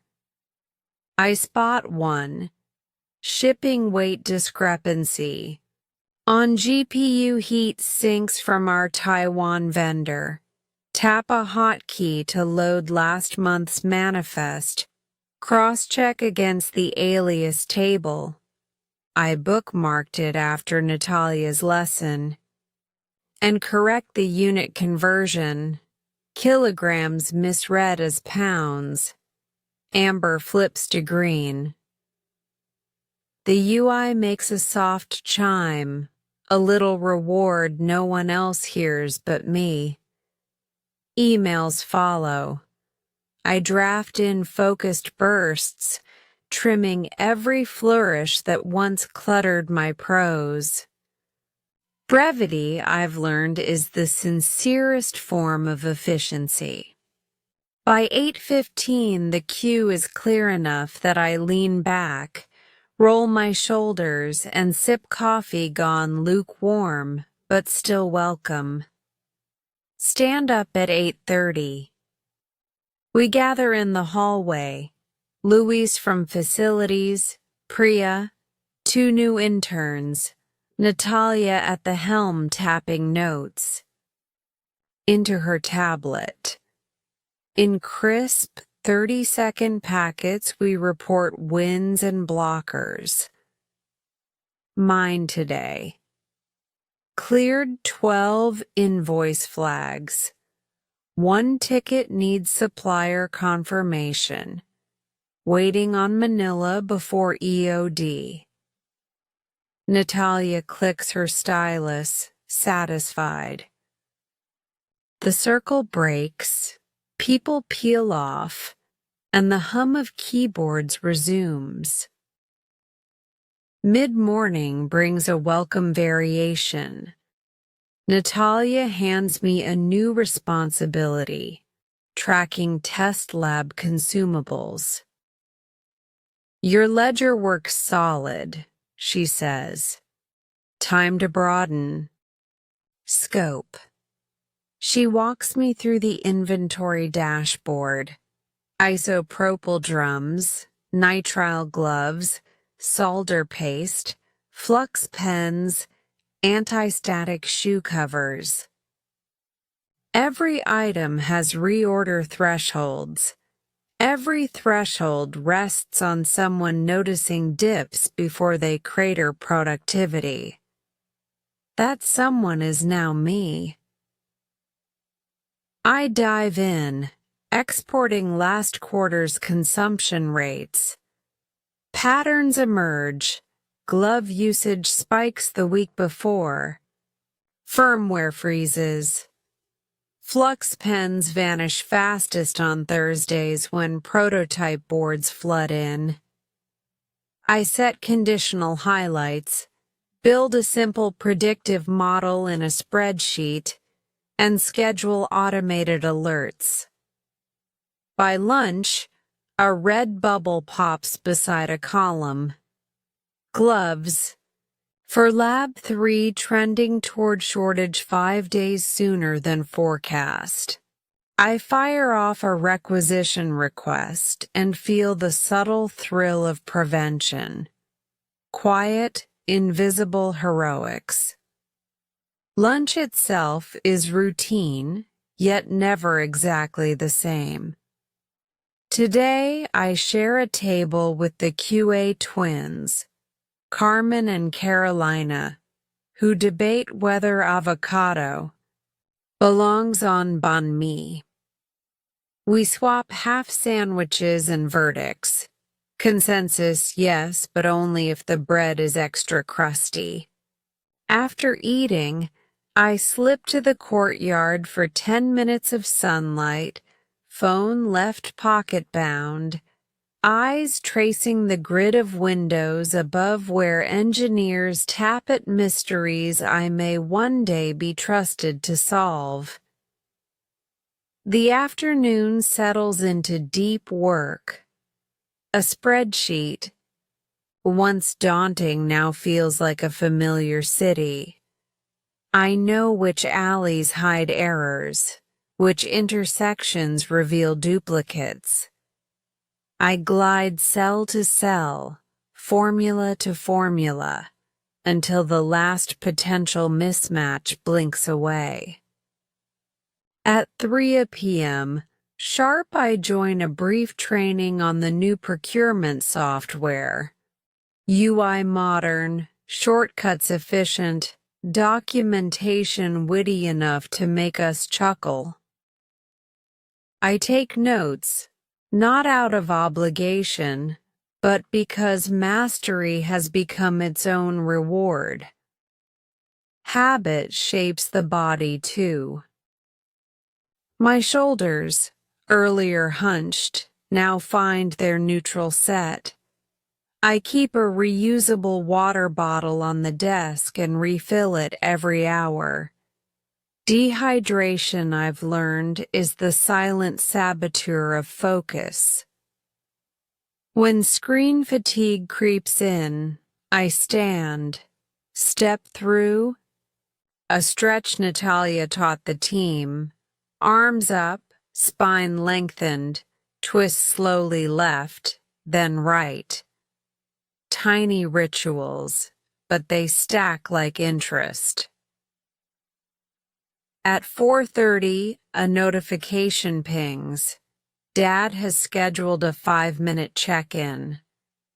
I walk to his glass-walled office, still doorless, still sparsely furnished. He's reviewing a pitch deck, eyes scanning slides with the same intensity he once reserved for my report cards. He gestures to a chair. How's the inventory project? Gloves. Ordered before they run dry, I report. I'll automate solvent alerts next. A quick nod. Approval without embellishment. Good. Remember, saving $1 is earning $1, especially at volume. He closes the deck, turns the laptop so I can see the final slide. Projected launch dates for the Edge processor. Operations keeps the runway clear. Engineering handles the liftoff, he adds. Your work matters to that timeline. I leave. His office not buoyed by praise but by relevance, a sweeter fuel. Outside, evening light slants across the atrium. The office cafe sets out discounted pastries.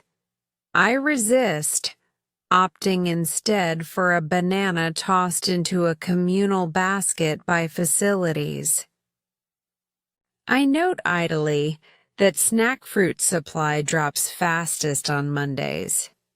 File the detail for future inventory tweaks.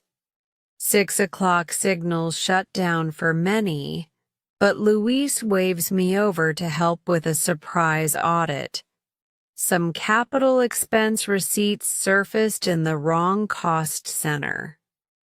We chew through the issues side by side. He, with veteran speed, I with growing confidence. By 6:45, the ledger aligns, and we share a brief, mutual grin. Data Zen achieved. He claps my shoulder. You're past rookie status, he says. Call it sophomore. The shuttle ride home feels shorter now, a moving lounge of inside jokes. We dissect a bug fix meme posted on the company Slack. Gordon offers a rematch. On the chessboard, Priya passes around a box of homemade cardamom cookies. City lights ribbon by outside. But inside the bus, we are our own constellation, small lights navigating together. At home, the house is quiet. Mother's at a charity committee. Dinner. Dad will return late from investor calls. I warm leftovers. Rice, steamed vegetables, a roast cooked on Sunday in a rare domestic session with my mother, and eat at the kitchen island. The silence is companionable rather than lonely. After dishes, I unroll a mat and spend 20 minutes following a stretching video that promises relief for desk-bound backs. Then I pull out Ada's sampler square. My stitches have improved. Tonight I finish the blossom outline. Petals tidier, tension even. I knot the thread, trim the tail, and sit back. The flower is simple, but undeniably there, something I coaxed from absence into shape. Before bed I open a plain notebook. Nothing leather-bound or gold-edged, just ruled paper, and jot 3 lines. Spotted glove shortfall 5 days early. Learned. Ctrl Shift R triggers instant reconciliation preview. New favorite shortcut. Blossom complete. Progress visible. I close the book, set it on the nightstand, and click off the lamp. Lying in the dark, I catalog the day not by luxuries enjoyed, but by cycles completed. Alarm met without grudge, cue brought to 0, puzzle solved with Luis, stitches placed true. These loops create a rhythm that, while demanding, hums with its own music, part percussion of keystrokes, part melody of shared laughter across cubicle walls. I understand now why factories run shift whistles, why cafes keep tamping espresso even after midnight, why Ada taps her pedal to a tempo older than she is. Work at its best is choreography, steps repeated until muscle and mission meet. Somewhere between highlight and scroll and needle pull through cloth, I have slipped from spectator to participant. Tomorrow the rhythm will start again, and I will rise to meet it. Ear-tuned, feet ready, heart sinking to the steady, purposeful beat of days no longer endless, but undeniably full. Chapter 8. The Responsibility Meeting. I first learned about the gathering via a single-line calendar invite. Subject: Quarterly Strategy Dinner. Location: Rivertop Conference Suite, 40th floor, 6:30 p.m. The sender was not my father, but his chief of staff, which made the invitation feel less like a favor and more like a summons. Dress code is business formal, the body read. Prepared remarks optional. Those last 2 words ricocheted inside my skull. Optional implies possible, and possible implies wise. For 3 nights, I rehearsed a 90-second summary of my small victories. Invoice accuracy up, consumables wastage down, predictive alerts live. I practiced in the bathroom mirror while brushing my teeth, timing breaths between strokes of mint foam. Arrival. Wednesday evening, the city was a mirror of streetlights and blurred tail lamps. Elevators whooshed me so fast my ears popped, depositing me into a reception foyer lined with vertical gardens. Through a glass wall, the conference suite opened like a lantern. Long teak table, low-slung leather chairs, skyline spilling beyond floor-to-ceiling windows. A muted jazz quartet played in the background, streamed, not live. But the illusion of warmth worked. An attendant took my coat. Even unburdened, my shoulders felt weighted by the stare of a dozen framed patents lining the corridor. Rivertech. Milestones watching newcomers pass. I adjusted my tie twice before stepping inside. The board members had already begun orbiting the refreshment sideboard. Naomi Watanabe, chairwoman, hair in a sculpted gray bob, sipping still water as though evaluating its quarterly yield. Isabella Moreno, newly hired CFO, flipping pages on a tablet the custom color of wet eucalyptus. Dr. Fareed Khan, CTO, whose lapel pin, a tiny silicon wafer, glinted each time he moved. Oliver Grant, venture fund partner, suit so sharp it could slice data cubes. My father stood. Near the windows, tie loosened by half a centimeter, his sole concession to evening hours.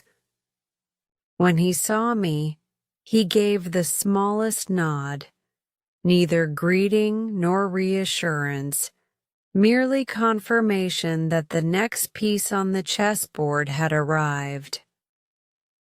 Opening gambit. Dinner proper began at 7 recaned. The table lit from beneath with soft LEDs that made water glasses glow like ice sculptures. Conversation opened with market turbulence, supply chain choke points, and the still mysterious strength of pre-orders for the upcoming Edge processor. I stayed silent, absorbing jargon like osmotic solution.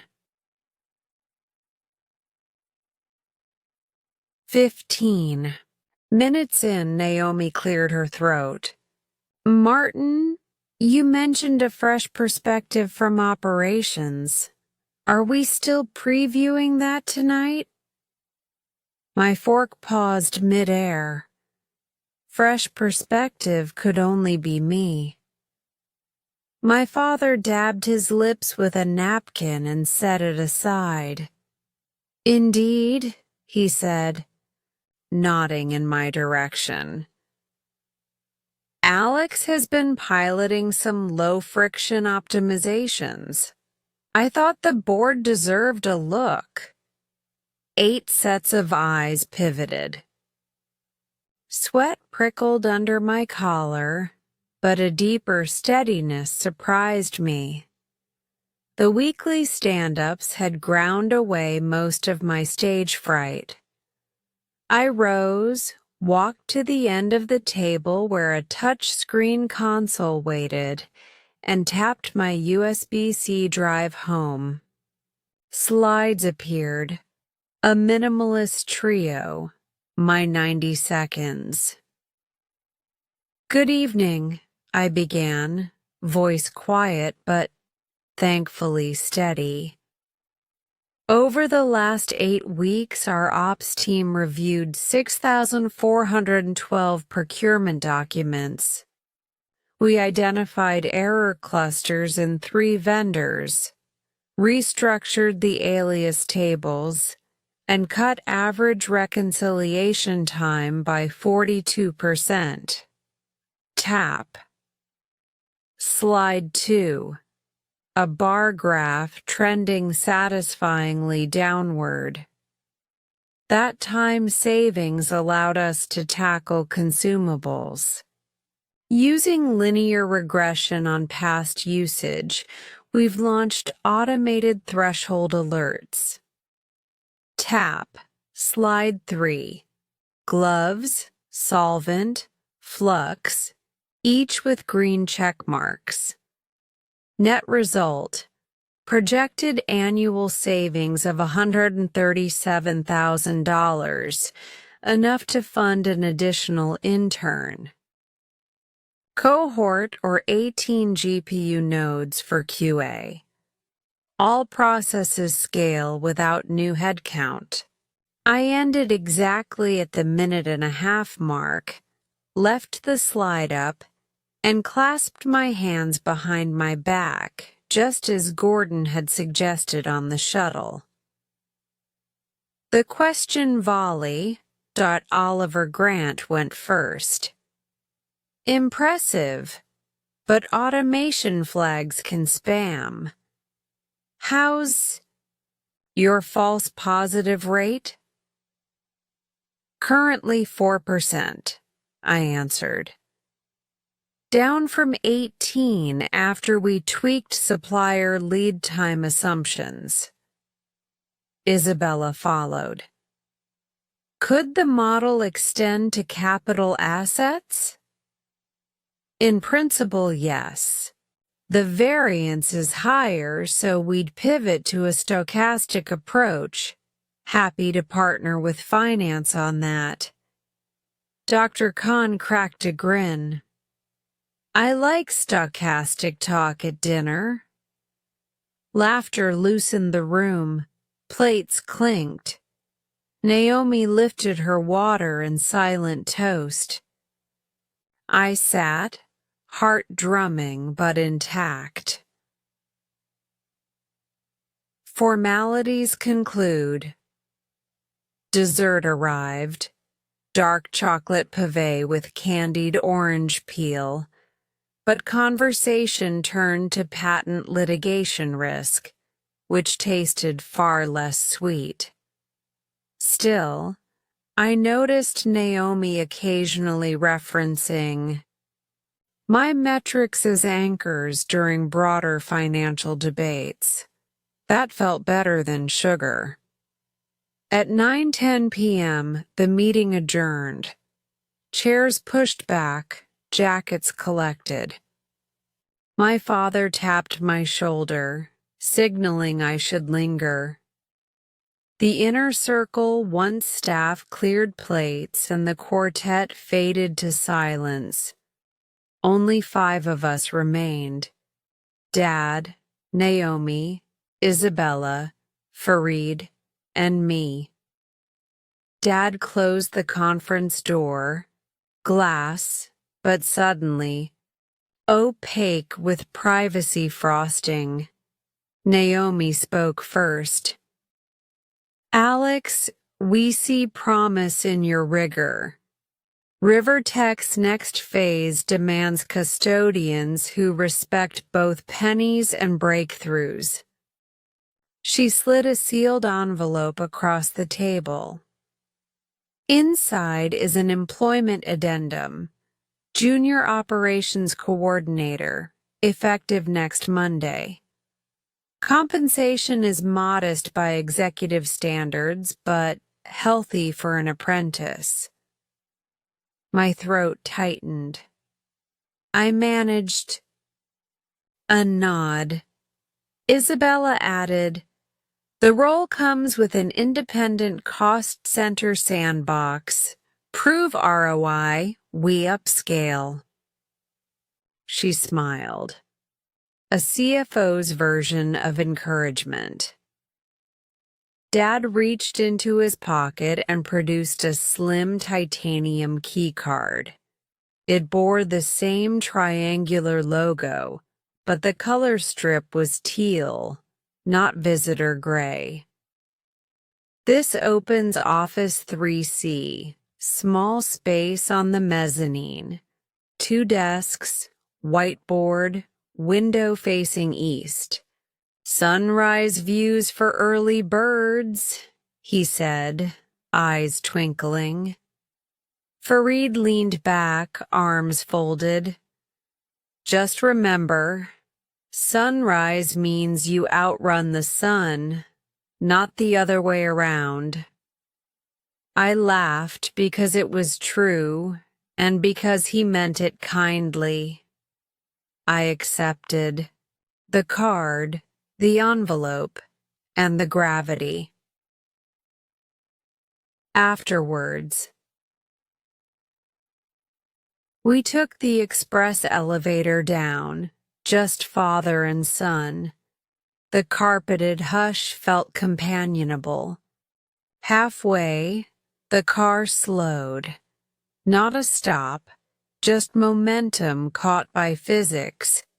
Yet the silence between us filled like a lung ready to speak. You did well, Dad said at last, almost casual. Thank you. Words jammed behind emotion. I tried. Again. I won't waste the chance.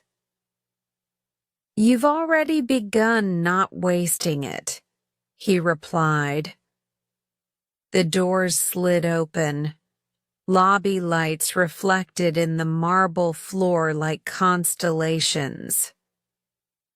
Outside, night air cooled the heat still burning behind my ears. He pointed to a rideshare zone. I'm heading back upstairs. Clangorous investor call in 5.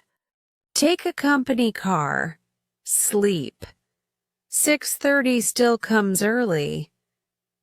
I hesitated. Would rather grab the shuttle, actually. Need the rhythm. He chuckled, genuine pride tucked in the sound. Then rhythm it is. Good night, Alex. He turned badge, flashing in security lights, and disappeared through revolving doors. I walked to the bus stop, card and envelope secure in my pocket, city breeze tugging at my tie. Reflections on the ride. The shuttle was half full, night shift crew heading. Others heading home. Priya wasn't there. Gordon dozed in row 4. I took a window seat, unsealed the envelope under the neon glow of passing storefronts, and read the contract line by line. Every clause seemed to balance challenge with trust, microvision with mission. Streetlights flickered across the glass, imprinting fleeting bars of gold on the teal keycard in my hand. I traced the triangles with my thumb, feeling their edges even though they were printed flat. A ridiculous grin took over my face. I tried to tame it, failed. Let it stretch. For the first time, a title mattered not for prestige but for promise. A door to a room where mistakes and triumphs alike would be mine to own. A space to hang Ada's finished blossom someday, to remind myself that precision and patience breed beauty, and sometimes even savings. When the shuttle rolled into my neighborhood's dim-lit corner, I stepped off lighter than I'd boarded. The sidewalk smelled of jasmine vines climbing a nearby fence, scents I'd never noticed returning from late-night parties. I pocketed the key card like a secret and walked home beneath street lamps that suddenly looked less lonely, more like silent allies illuminating the path of someone entrusted, at last, to keep the lights on too. Chapter 9. Leading with Empathy. Responsibility is a strange alchemy. It multiplies what you know, but it also exposes what you never learned.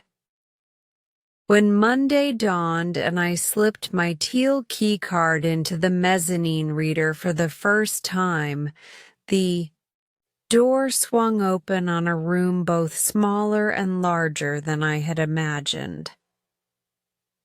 The Space Office 3C was a glass-fronted cube overlooking the engineering floor. Two desks faced each other, divided by a low planter of snake plants that looked like spears frozen mid-thrust. A whiteboard stretched across one wall, already stocked with fresh markers that carried the faint medicinal promise of ideas not yet born. A single window framed the sunrise, pouring molten light over rows of rooftop HVAC vents. I stood there a long moment, letting the silence hum in my ears, feeling the weight of a room that was now mine to fill, with sound, with mistakes, with momentum. The team. At 9 sharp, my first direct reports arrived. Mia Tran, data science, intern, 17 years old, high school prodigy who coded neural nets between calculus homework assignments, Rafael Sosa, 23, supply chain trainee, ex-logistics sergeant who'd coordinated relief shipments after hurricanes, Jaya Patel, recent MBA, rotating through operations to earn her stripes in ground-level grit. They clustered just outside the threshold, clutching coffees and notebooks, waiting for cues. I remembered Natalia's matter-of-fact welcome on my first day. No fanfare, just tools and trust. So I mirrored it, waved them in, pointed to the unclaimed desk, and began setting the frame. "I'm Alex, Junior Operations Coordinator," I said, though the word junior still tasted peculiar. "Our charter is simple. Keep the company's pulse steady so engineers can sprint without tripping. We'll focus first on consumables forecasting, then vendor compliance audits. But before that, we need ground rules." I wrote 3 short phrases on the whiteboard: accuracy, speed, until it isn't, surface problems loudly, place blame, never learn forward, teach backward. Maya raised a hand. "What's learn forward?" "Whenever you figure something out," I said, Document it so the next person starts where you finished. That keeps our curve exponential. Raphael grinned. Like passing ammo up the line. Exactly, I said, startled by the aptness. Day 1 hurdle. 2 hours in, the system flagged an abnormal surge in anti-static wrist straps consumption from Lab 7. The old me might have fired off a terse email demanding explanations. The new title on my badge reminded me to lead, not police. Field trip, I announced. We grabbed safety goggles and headed downstairs. Lab 7 pulsed with fluorescent glare. A junior hardware engineer, Theo, hunched over an open chassis, his wrists wrapped in triple-layer straps. Boxes of unopened straps towered nearby, like a cardboard fort. Theo flinched when we approached. Did something break compliance? He asked, eyes flicking between me and the clipboard in Mia's hands. Nothing's broken, I said, but our inventory thinks you've raided Fort Knox. Can you walk us through your workflow? He exhaled, relieved, and explained, a firmware bug caused latent charge buildup. Straps, once used, risked contamination, so he swapped them every assembly. The spec hadn't caught up. Mia recorded notes, Jaya snapped photos, Raphael examined disposal bins for salvageable units. I could have ended by mandating tighter strap usage, but empathy, born of remembering how Natalia corrected me, nudged otherwise. Let's escalate. The firmware issue, I told Theo. Better to fix the root than ration bandages. Meanwhile, we'll update the spec so finance isn't blindsided. Sound fair? Theo's shoulders dropped an inch. Fair, and thank you. Back upstairs, we drafted a joint ticket. Engineering, Ops, and QA all tagged. Raphael mocked up a reorder curve, assuming strap reduction post-fix. Mia appended a cost-impact estimate. The ticket went live before lunch. Small win, but shared. Feedback. Loops.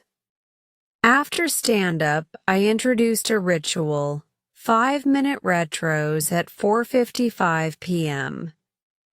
Each teammate named one thing learned, one blocker, one kudos for someone else. The first day's kudos volleyed awkwardly, but by week's end they flew unprompted. Mia to Raphael for explaining freight terms, Jaya to Mia for debugging a Python script, Raphael to Theo, via Slack, for flagging new strap vendors. I kept my own retro in a plain notebook, Ada's sampler folded like a bookmark. Monday, caught myself prescribing before asking, corrected in Lab 7. Tuesday, Jaya's reorder dashboard crashed. Stayed late to rebuild. Learned more about pivot caches than I'd planned. Wednesday. Mia reminded me stand-ups run too long, trimmed to 8 minutes. Respect people's clocks. The meeting that nearly imploded. Halfway through the second week, Isabella pinged. Finance needed our consumables forecast 24 hours earlier than planned for investor diligence. Jaya's dashboard wasn't ready. Raphael was wrestling supplier ETAs lost in customs limbo. Mia was deep cleaning outlier glitches. In the regression model, stress prickled. I considered reverting to lone wolf heroics, pulling an all-nighter myself. But a note on the whiteboard caught my eye. Place blame never. Lone wolfing, I realized, is just blame in disguise. Blaming the team for presumed inadequacy. I gathered them in 3C. Time crunch. We succeed or fail together. What do you need? From me? Requests flew. More recent import duty tables, an SQL view for live shipping delays, a second pair of eyes on chart labels. I divvied tasks, joined the grunt work, ordered pad thai at 8 p.m., and pumped 2010's indie rock through a Bluetooth speaker. At 11:47 p.m., the forecast slid into Isabella's inbox with a margins note and colorblind safe charts. She replied 3 minutes later, "Look solid. Go sleep." We high-fived like kids who'd kept a secret fort from collapsing in the rain. Mentor moment. On Friday, Natalia swung by. She found me teaching Raphael how to write a VLOOKUP to index match. Upgrade. After he left, she leaned against the planter. "Your team seems alive?" she said. "Is that good?" "That's leadership," she answered, tapping the planter's ceramic rim. "Keep watering." She walked off, and I noticed one snake plant leaf had sprouted a new shoot, green and absurdly optimistic. Empathy in practice. Empathy isn't softness. It's precision about people. Mia thrived on complex puzzles but froze when presenting. I quietly paired her with Dr. Khan for a 5-minute lightning talk. Small audience, safe feedback. Raphael, ever composed, hid overwhelm behind stoicism. I booked him into a stress management workshop hosted by HR's ex-military counselor. Jaya, brilliant but impatient, needed visible milestones. We broke the quarter's OKRs into bi-weekly micro-wins. None of this was in my job description, yet all of it multiplied our output more reliably than any macro.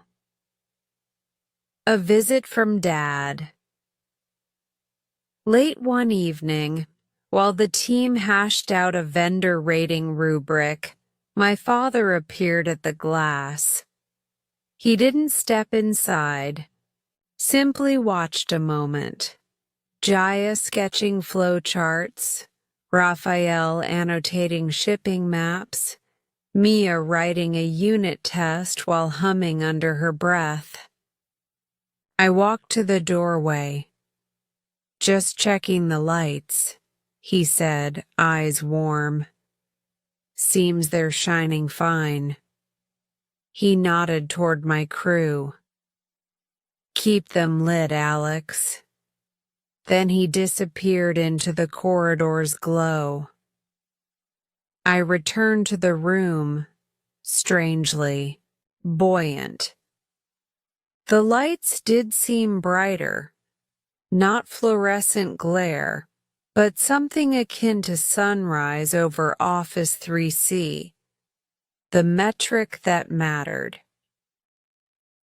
At month end, our KPI report listed the usual numbers: cost savings, cycle times, mismatch rate now below 1%.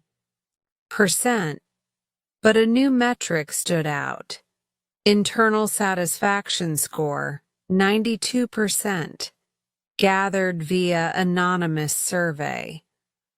The comment that stuck read, "Feels like ops actually listens."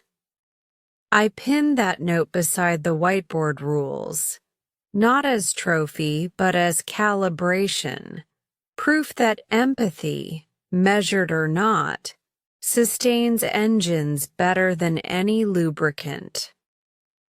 Epilogue to the chapter. Leadership had always looked to me like a podium or a corner office. Now I saw it was a sequence of small actions: asking before telling, admitting ignorance before dictating knowledge, making sure the quietest voice in the room didn't drown beneath fan noise or deadline panic. It was continence with people's energy, the way we tracked solvents and straps. Observe, anticipate, replenish, respect the threshold before it hits empty. The rhythm of routine still beat beneath every hour, but empathy added harmony, minor chords, unexpected crescendos. Each day closed with the soft click of the office light, the hiss of the shuttle, the jasmine-scented walk home. And inside my notebook, beneath bullet points and cost codes, blossoms spread, stitches strengthening, petal by earnest petal, reminding me that the most durable patterns are those sown through connection, tension balanced, threads crossing, for shared purpose. Tomorrow the whiteboard would gain new lines. Tomorrow, Mia might break the model again. Raphael might face a delayed shipment.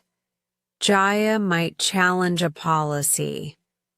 And I, newly trusted keeper of Office 3C, would show up, not with all the answers, but with sleeves rolled, ears open, ready to lead. Forward, teach backward, and keep the lights, our lights, shining fine. Chapter 10. Reflection at Dawn. The world arrives exactly one shade at a time, and on this particular morning I am awake for every subtle shift. It is 5:12 a.m. I stand barefoot on the apartment balcony, 15 stories up, east-facing, wind, lifting the hem of my t-shirt, watching the city dilate from charcoal to slate to pearl. Below, delivery scooters weave like fireflies, their headlamps sketching momentary constellations on the vacant streets. The river farther out is still black glass, but along its edges first light ignites a band of liquid copper. In my hands I cradle two objects: A ceramic mug of coffee brewed stronger than courage, steam curling in lazy ribbons. Ada's sampler square, now fully finished, each blossom petal neat, the swallow's wing stitched true. Tiny mistakes remain, one knot too tight, one line a fraction crooked. But they are mine, evidence of process, and therefore priceless. Think about the objects that once defined my mornings. Imported cologne, embossed breakfast menus, phone screens ablaze with notifications that felt urgent until they didn't. I can't recall the last time those artifacts mattered. What lingers instead are tactile memories. The rubbery snap of an anti-static wrist strap, the dry click of a highlighter cap, the soft beep of a spreadsheet row turning green. They are small sounds yet heavy with meaning, like punctuation in a language I've only recently learned to speak. A week has passed since the board ratified Phase 2 funding. Operations earned a footnote in the press release. Notable efficiency gains. But around RiverTech corridors, the story circulates. With more color, a junior team that turned inventory data into capital runway. Mia's predictive model will power the next audit cycle. Raphael now trains incoming hires on supplier triage. Jaya wrote a white paper on our lean procurement framework and submitted it to an industry journal. Their successes feel like mine, in the way sunrise belongs to every window it touches. A sudden vibration in my pocket. Shuttle group chat. Early shift. Gordon. Who's bringing Victory donuts for the weekend deploy? I type back. I'll swing by the bakery. Any requests? Thumbs up emojis cascade. There was a time I would have delegated pastry logistics. Now it feels like stewardship. Another small valve that keeps morale flowing, a rustle behind me. My father steps through the sliding door, hair tousled, robe cinched. We don't exchange good mornings. The hour itself is greeting enough. He hands me a folded sheet of paper. Today's edition of the Financial Daily, an article circled in red. RiverTech Labs secures record pre-order wave. Beneath the headline, a photograph of our edge processor prototype gleams under exhibition lights. In the margin, he has scribbled one line. Fuel comes in many forms. We lean on the railing, silent companions to the sunrise. This comfortable quiet is new. Once, quiet between us throbbed with things unsaid. Now it feels like shared bandwidth. Two nodes acknowledging the same network traffic without packet loss. I break the hush first. Do you ever miss the days when everything felt bigger? When decisions punched harder than gravity? He smiles, shallow but genuine. Bigness never leaves, Alex. It just changes units. You're discovering that kilobytes of daily detail add up to terabytes of impact. He tilts his coffee toward Ada's sampler. Nice stitching. Took forever, I admit. Worth it, he answers, and I know he isn't talking only about thread. Birdsong stitches the skyline, sparrows in telephone wires, gulls circling distant docks. The sun's rim clears the horizon, a molten coin slipped onto the world's table. Glass towers bloom with alpenglow. Suddenly, windows that seemed black a minute ago flare gold. It strikes me. This light is indiscriminate. It gilds penthouse, balconies and factory roofs alike. The difference is in who bothers to meet it. I think of Lab 7, of Theo's triple-layer straps, of the night we wrote forecasts to folk rock at 11 p.m. I think of Ada counting pennies in her ledger, of Mrs. Delgado's swollen knuckles guiding fabric. I think of my team's Kuda Box Slack channel, now overflowing with gifs of otters high-fiving.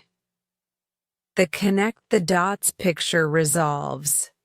None of us works alone, even when sitting solo at a screen.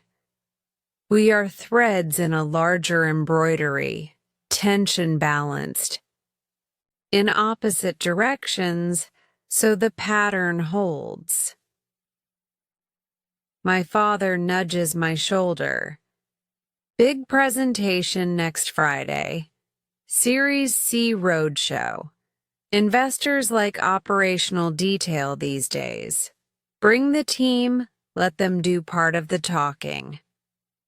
For the first time, I don't feel a shock of imposter nerves. I feel ready. Because the story isn't about flawless execution. It's about visible learning, compounding daily until it manifests as reliability. Investors, I suspect, will recognize the currency of earned mistakes. The sun clears the last rooftop. Streetlights wink off one by one. A synchronized farewell to the night shift. I drain the mug, warmth sliding into my core like permission. Behind me, inside the apartment, a laptop sleeps with the new dashboard open. Beside it, my notebook awaits 3 fresh lines. The day is still embryo, heartbeat faint but rising. I turn to my father. I'll run a quick lap before the shuttle, I say. Need the blood moving. He nods, pushes himself off the railing, and heads inside.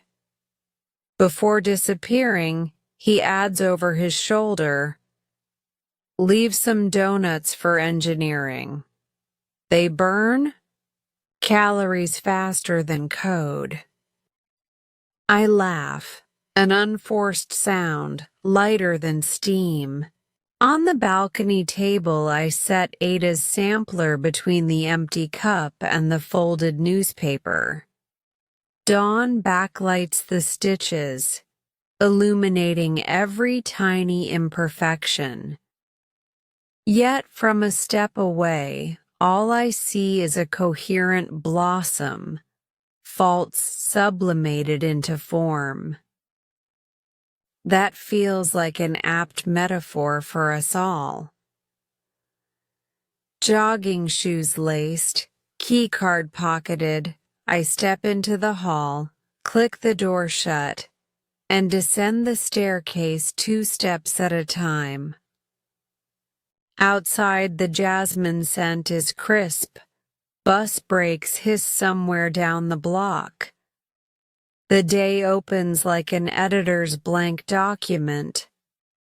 I feel the cursor blinking, patient, inviting, and for once, I'm not merely ready to fill the page. I'm eager. Great work today. Every moment you spend practicing brings you closer to mastering your English listening and speaking skills. Remember, progress comes with patience and consistency.